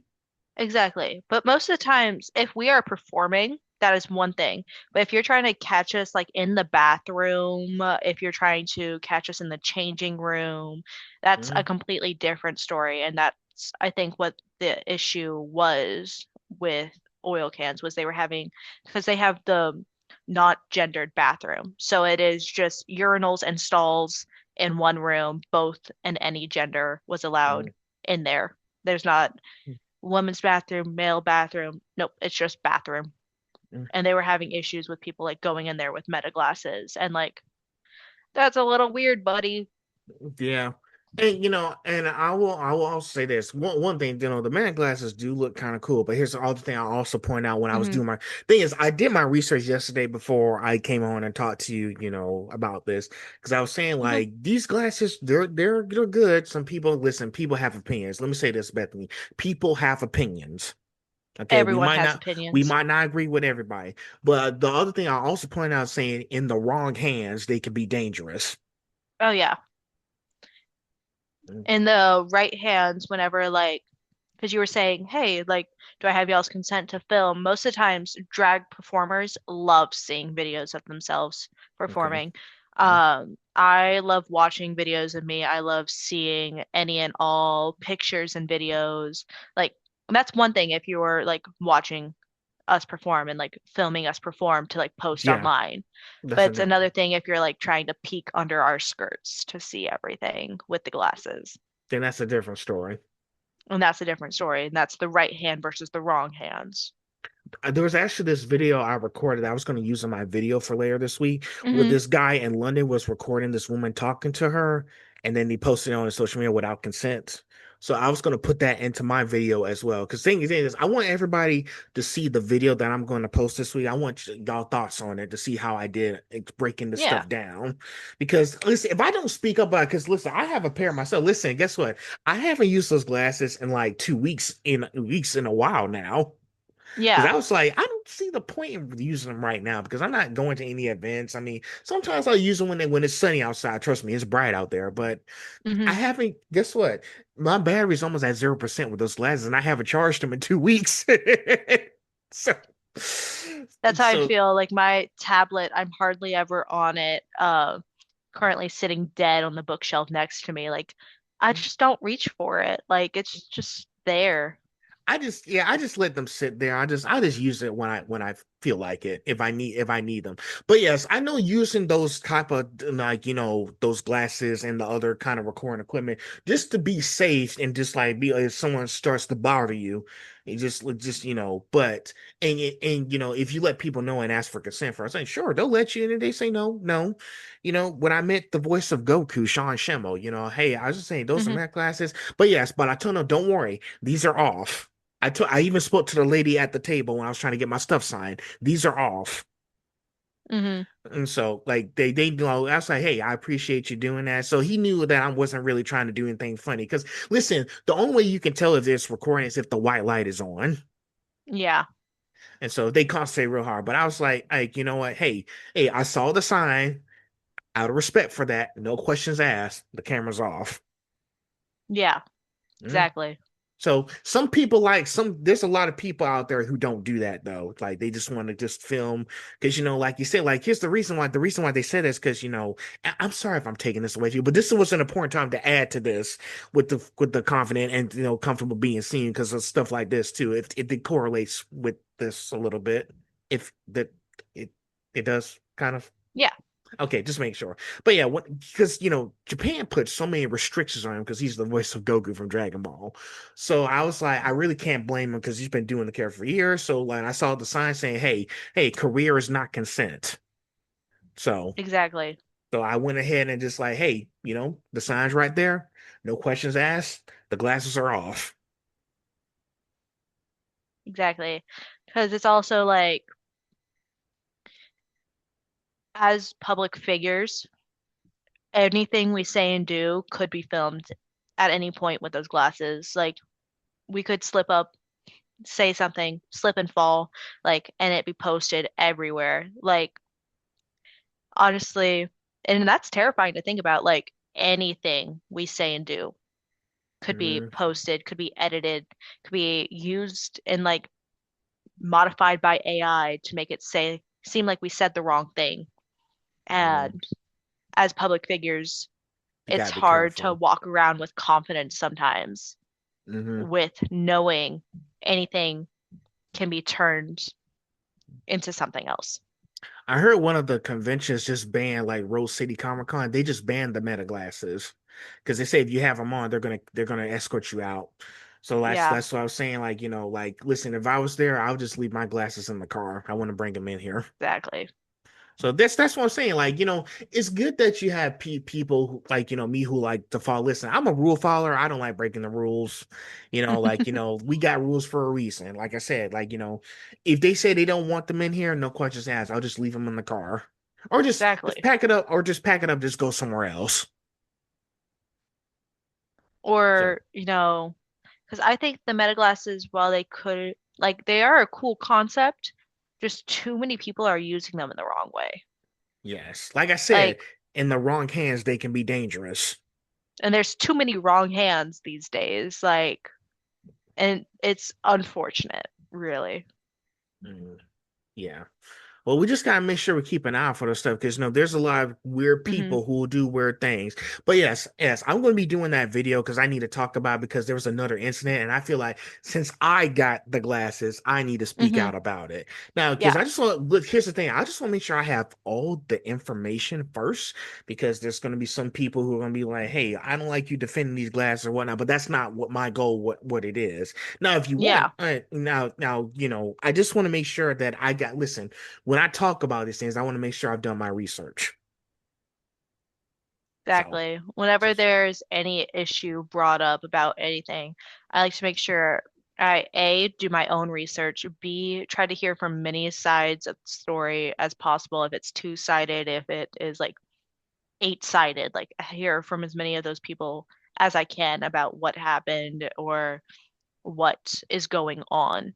So I think it's always good to make sure you hear all sides of the story before, you know, making an hmm opinion.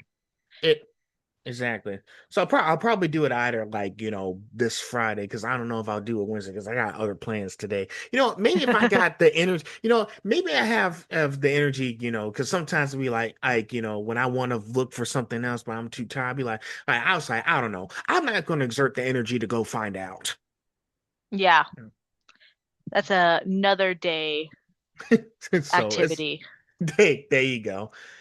But this, what we're talking about, actually transitions into the next section right here. We So, love which transitions. is social media boundaries and being seen. So, next up, social media lets creators control what they share, but audiences can sometimes feel like they're entitled to know everything. Now, how do you decide where Bethany the Bard, the public figure, ends and Bethany, the private person, begins? I will say I have always been relatively public and open about anything about me. I love telling stories, and even though I am still relatively young, I have experienced a lot in life and I have a lot of like advice and stories to tell and give. So it has been a relatively, mm, I want to say easy, like separating them because they're not really separate. Like Bethany the Bard is still part of who Bethany is. Yes, it is just a small part of me, but it's still there and it's still like a bigger role than, you know, oh, hey, there's Bethany the poet, there's Bethany the musician, there's Bethany the bard. Like, because the bard incorporates all of it into who they are. Now, do I share every single thing that I myself as Bethany think online? Not necessarily on my Bethany a Bard account, but like if you follow my personal Instagram, I definitely post heavily about emotions. I post heavily about like where I was, like how I went to Vegas. I posted about my 22nd birthday. Like I posted a lot over there about any sort of emotion that I was feeling. But I also realized, oh, hey, my Bethany the Bard account's growing and growing and growing. So, and some people are finding that account and then finding my personal account, and they're like, oh, hey, they're kind of similar. And they're saying this person show a lot more emotion than Bethany the Bard. And it's like, oh, well, I mean, it's not something I try to hide. Y'all can know I'm a person too. I still breathe, still feel feelings all the same. Doesn't matter if you know all the depths of my soul or just know the face version. They're all still Bethany. Hmm. Yeah, lately you have to. I will also say this: when you also post stuff on social media, I've been saying this a long time, ever since I graduated from college. When I just be posting, try to get people's attention, whatnot. Hmm. I've learned to start posting with context. I'd stopped posting without context a long time ago. I stopped doing that. If I don't post Hmm. without with if I post without context, I can't. It's not going to gain any traction. But also, sometimes social media can be like, draining sometimes, and you just have to take a break in a while. And listen, I spend all throughout the week, 24 hours, 7 days a week online, but I am trying to get back to like doing something simple, like maybe just fold up some clothes or read a book. Yes. So, I will say, whenever I have the energy to film, I film a lot of content that way because I'm trying to get better about posting maybe once a day on my Bethany the Bard account. So that way, like, it continues getting traction, it continues building things. Because, like, Victoria posts maybe like 20,000 times a day, and that's how she got her following. And it's like, that's not going to work for me. I can't, I know I will not be able to post that often. I know that's just not going to be how I can do things. However, I can post once a day. So mm, whenever I have the energy, I film like pre-transitions, and then whenever I'm getting ready in drag, it's like, cool, let me just applause, applause, applause, and boom, now I'm in drag. Like I do have that one ready. Victoria and me very much both came up with that idea. We're like, yes. So my version's probably coming out tomorrow of that, which I find oh so funny that we're man. posting it so far, like so close to each other doing that transition. And I was like, whatever, it's fine. It's fine, Victoria. You could have your moment. It's fine. I Uh, got it. I can't wait to see it. yes. I think I'm doing this look for it. I think that's the one I did for it. But who knows? I have like three other shows, so it might be for one of those looks coming up. But Okay. yes, I think me posting once a day versus 20,000 times a day can start slowly building up the community I'm trying to build for the Bard. Okay. And it's okay to take a break when you post stuff. Yeah. Like, listen, sometimes I be trying to like do so much and one. Sometimes I'll be on Twitch doing video. My camera's getting blurry again. Hold on. Yeah, sometimes I be doing like a lot of like Twitch videos, those video game walkthroughs and everything. I'm trying to see if I got the strength today to do Mario and Luigi Brothership, the next part. on the Nintendo Switch. Yes. It's a RGBT, it's an RPG game. So I'm trying to see if I got the Yes. energy to do that. But sometimes I get my second wind. So, but yeah, like I said, posting so constantly, and this goes back to what I said earlier. Like sometimes I be up until 2 o'clock in the morning trying to upload stuff. But Yes. I gotta get my rest. I can't be doing so much. It's not like I Exactly. got any deadlines created by people, but I'm my own deadline. Yeah. You know, Like I had a goal where I wanted to hit 1,000 followers on my Instagram by the end of the year, and I'm almost at like 600, I think. So, and I've only been doing this for 5 months now. So, going from zero to almost 600 in 5 months is, I think, a pretty impressive goal within itself. you're getting there. I'm gonna I'm make getting sure there that slowly but surely. I'm gonna make sure this helps you. I Yes, want to make sure this absolutely. helps you. But yeah, it's okay to, it's okay to take a break if you're tired. If you want to listen, if you want to put a lot of videos out there, I'm not going to stop you. I'm not going to stop myself. But make sure to get the rest you need to keep making stuff the next day. Yes. Sometimes, I be thinking about some stuff where this guy was saying, look, let's stop here tonight and try again in the morning. Yes, absolutely. Especially like whenever I notice a transition isn't going the right way. It's like, okay, cool. This idea didn't work. That's fine. You have like 15 other backups. You're fine, Diva. Just go get one of those instead.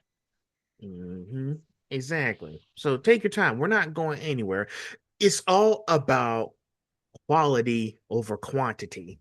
Yes, So just exactly. keep the people need to keep that in mind. Some people don't keep that in mind. So we got it. Yes.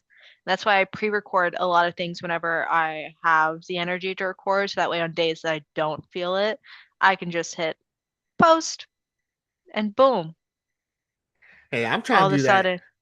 I'm trying to do that going forward when I upload, like when I pre-record my stuff and now I put them as Hmm. premieres. Like I have a few new subs on YouTube because they saw the premiere when it first came out. So they always be like, hey, it's now Yes. available. Go check it out.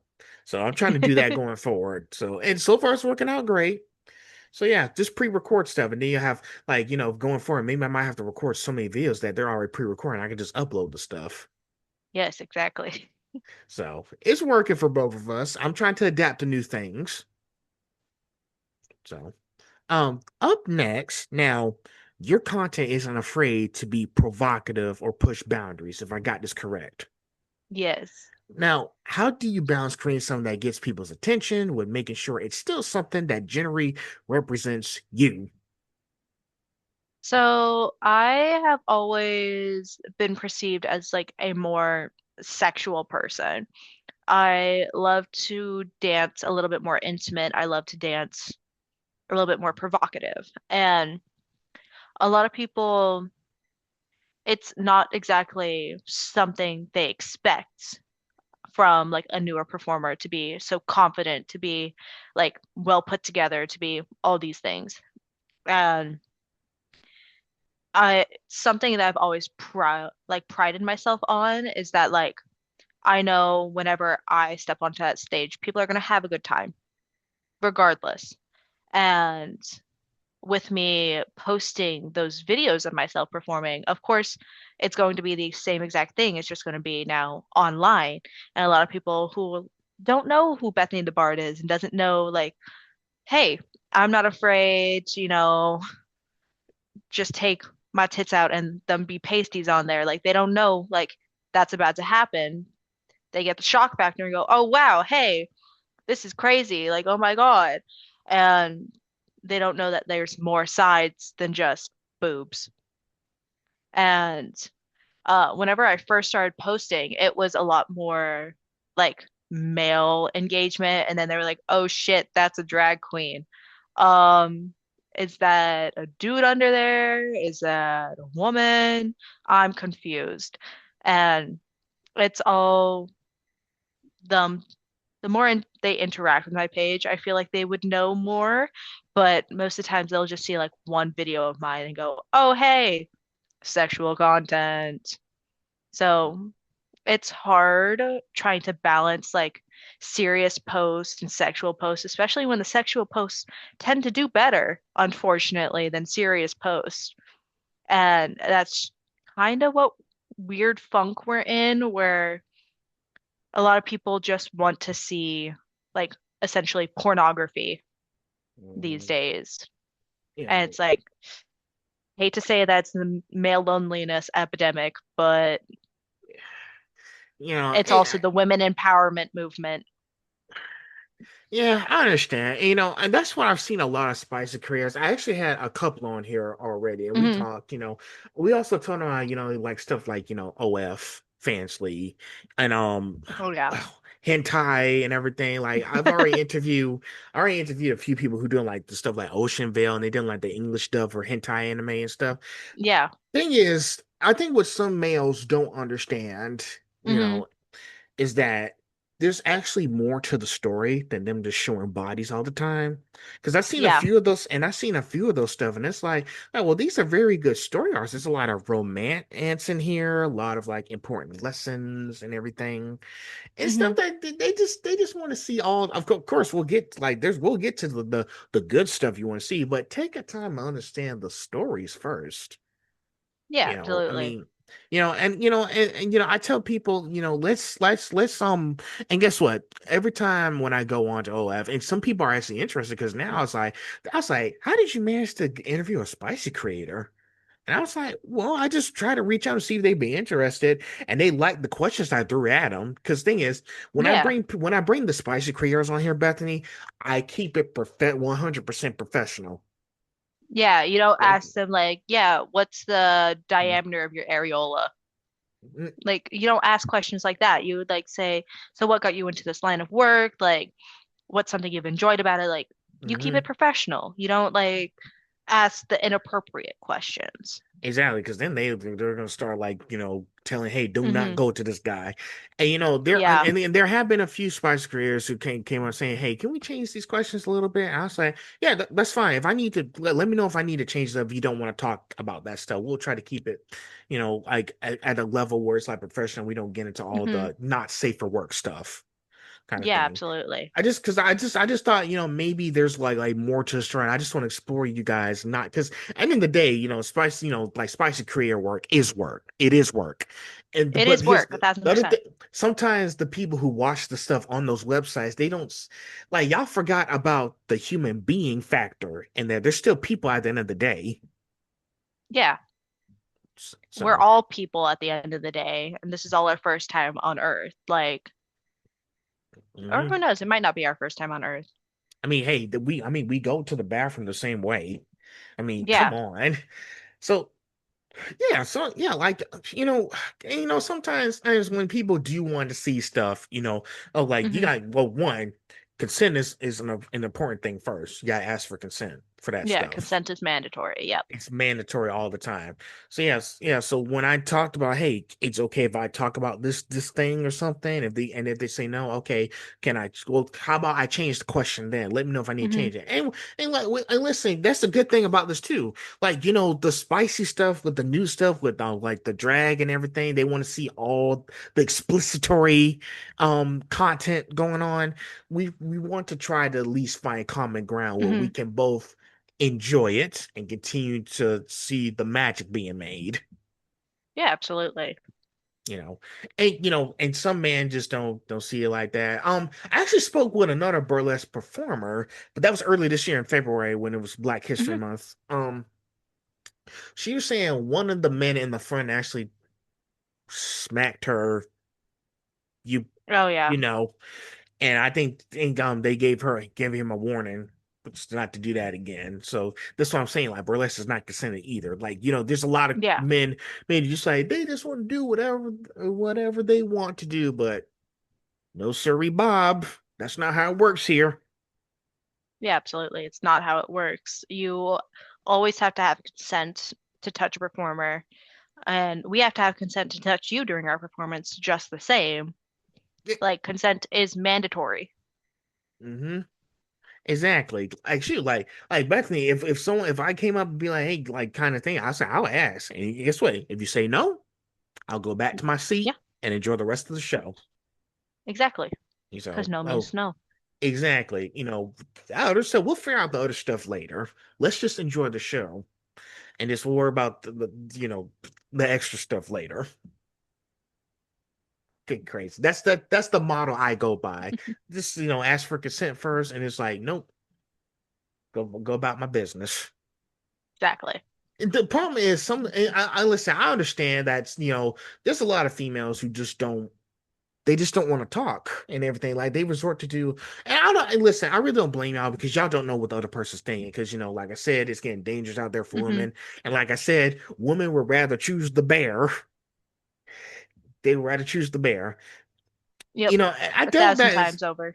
I dealt with that. I dealt with that in college too, because some of the girls don't talk to me. They were like they kept like telling me reporting the Title IX and be like, "Why?" I was like, "Why didn't you just be honest?"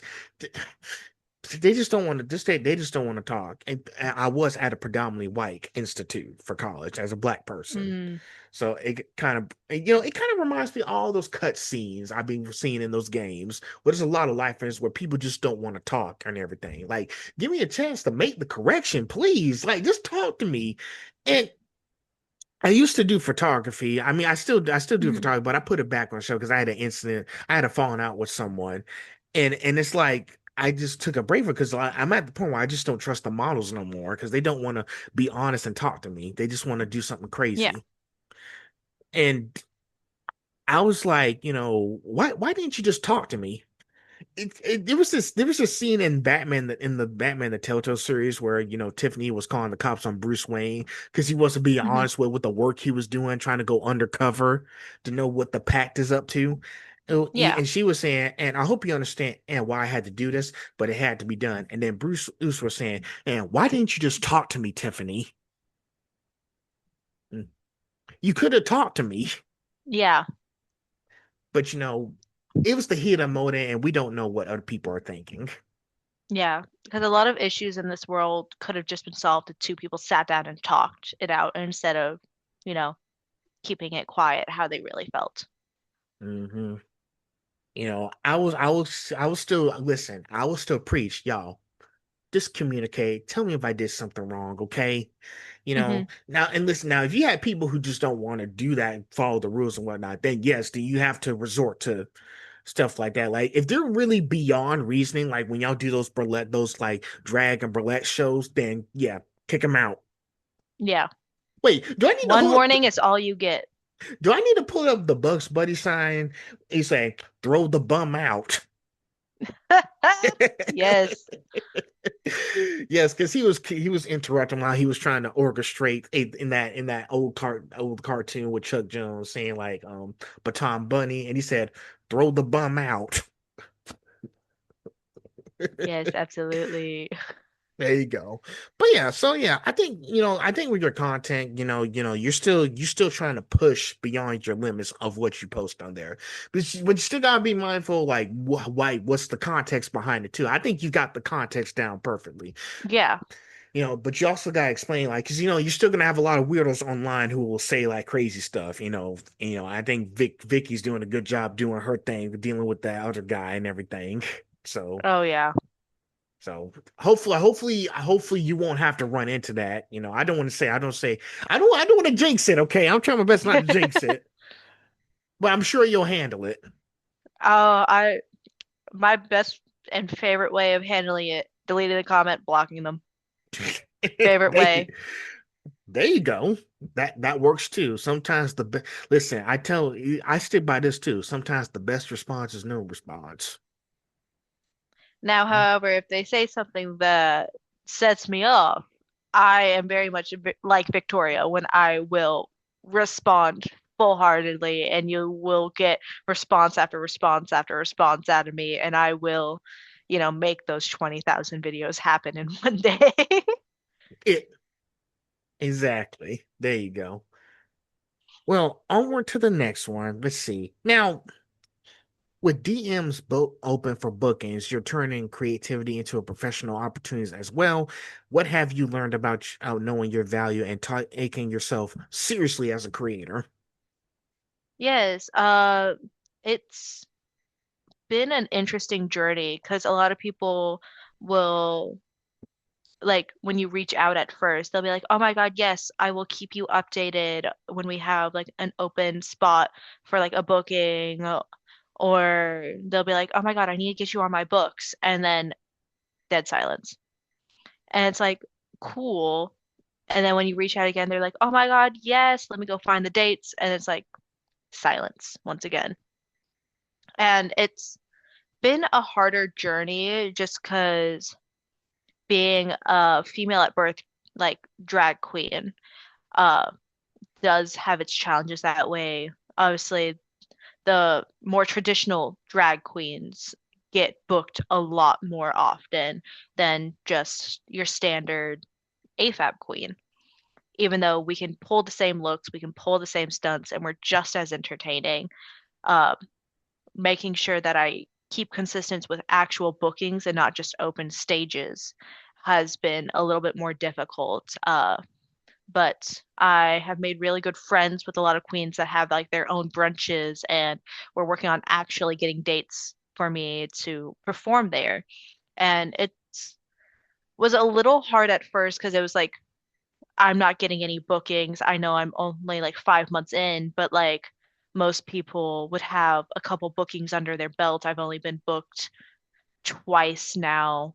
It's like, ugh, when's that like third time gonna come? Which I already have like four more bookings lined up since like having these like negative thoughts, like I'm not good enough, I'm not getting booked, I'm like Mm. struggling. It's like I see the worth in what I'm doing, and it breaks my heart that like other people don't see it sometimes.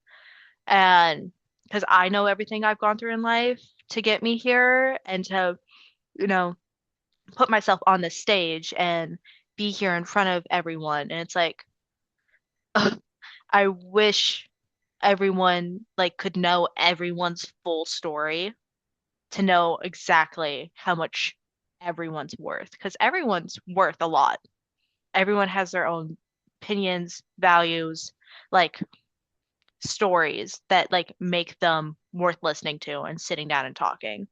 And it's been fun, exciting, and terrifying, trying to make this a career because I started off just doing this for fun because I missed performing, and I have a biological sibling like that does drag. So, and I got to watch them do show after show, and it's like, man, this looks fun. And I was like, if only I could do it. And they were like, AFAB queens are a thing. Like, you can do this. And I was like, I didn't know that actually. That's crazy. They're like, why don't you just give it a shot? Try it for a month, see if you like it. I was like, okay, I'll do it. Why not? And I fell in love, and I was like, I don't want this to ever stop. Like, I want to continue performing and, you know, making this as big as it will get. Because, yes, I'm here to entertain, but I also genuinely love performing. It is one of the things that always like brought joy and fulfillment into my life. So making a career out of it would be absolutely amazing. And I do believe you can make a full career out of this. Like here's the one thing that you're doing, Bethy. You're still constantly booking stuff. You're not giving up. Just because you didn't get Yeah. something instantly, you still have to keep going. Yeah. Still have to keep reaching out, still have to keep trying. Mhm. Same thing with me. Like you shoot, I'm sending so many emails and everything, and I'm searching for people every day. I know it's exhausting, it's kind of hard, but I don't give up. I keep working. Yes, absolutely.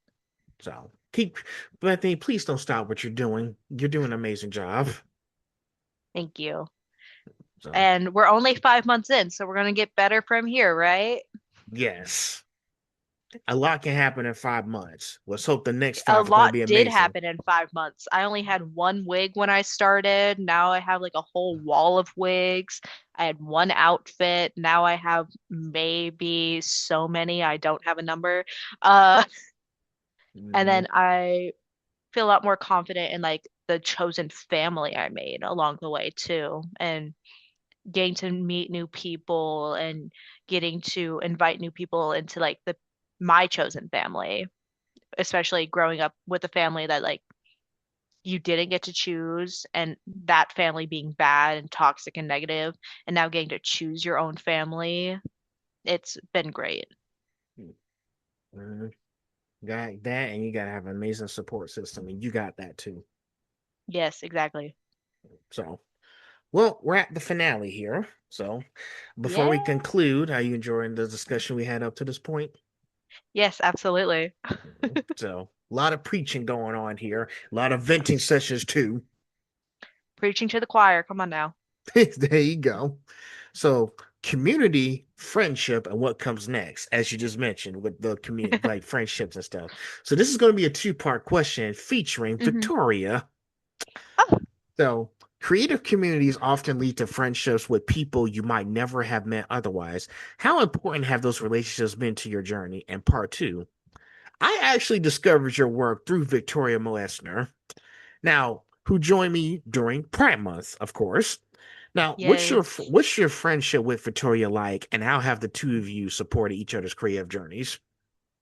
Yes. So I think meeting new people is always like going to be hard, relatively hard, unless you are one of those like social butterflies that goes out and meets everyone.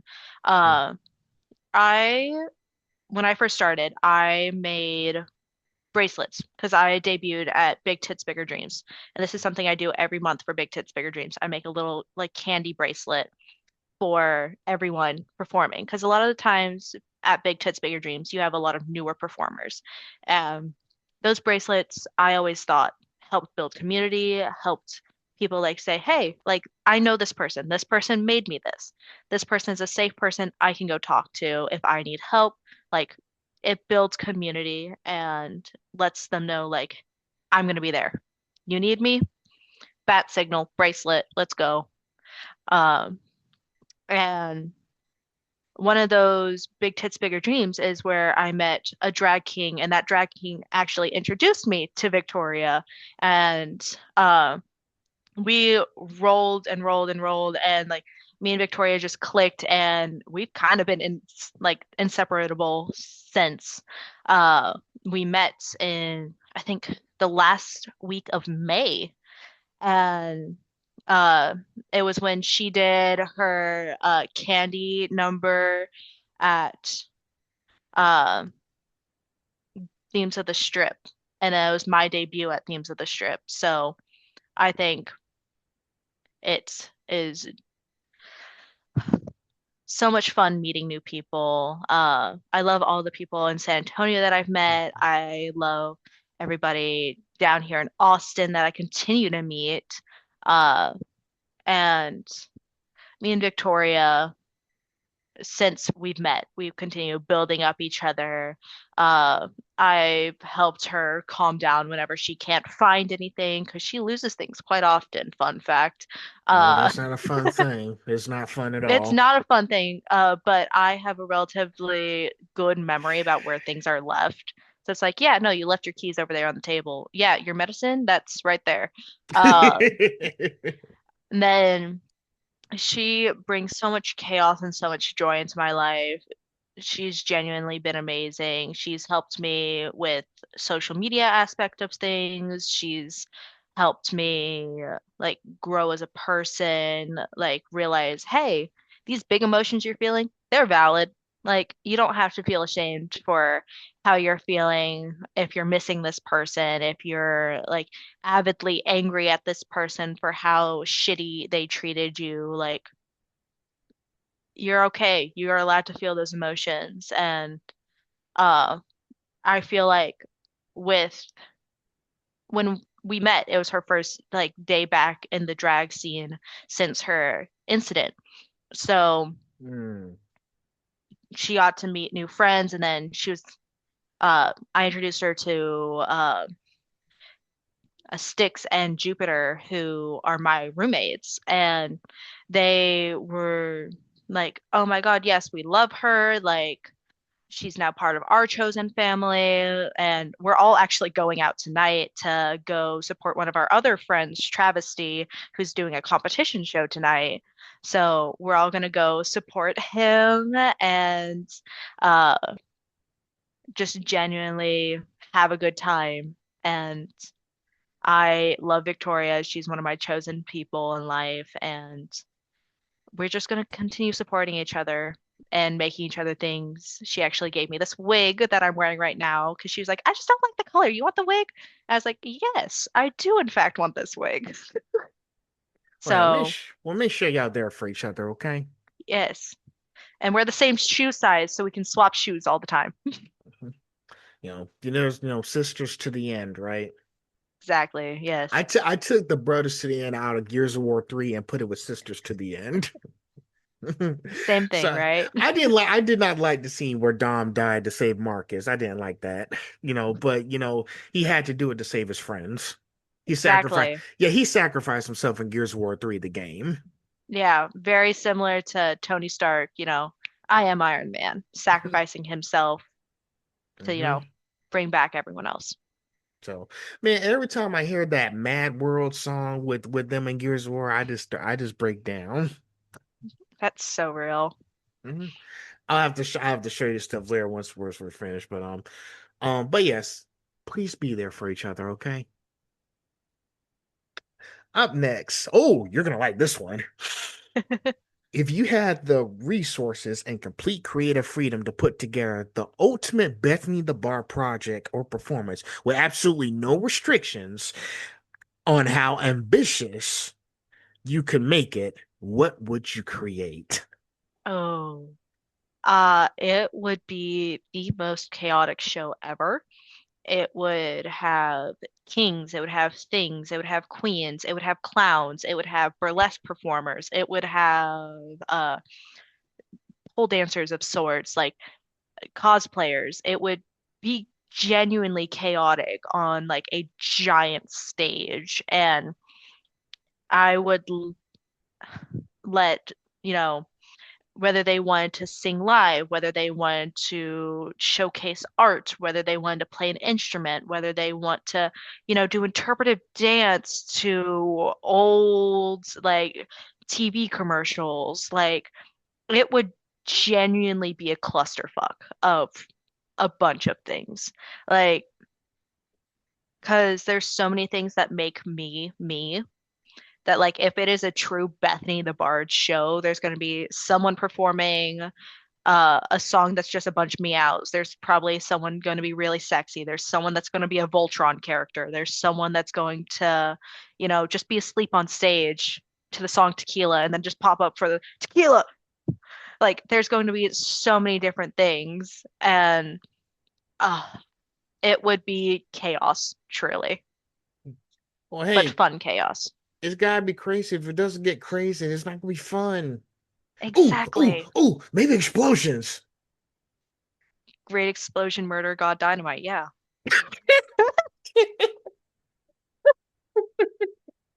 Yes, there you go. That makes sense. Oh, yeah. Great explosion Exactly. going to die.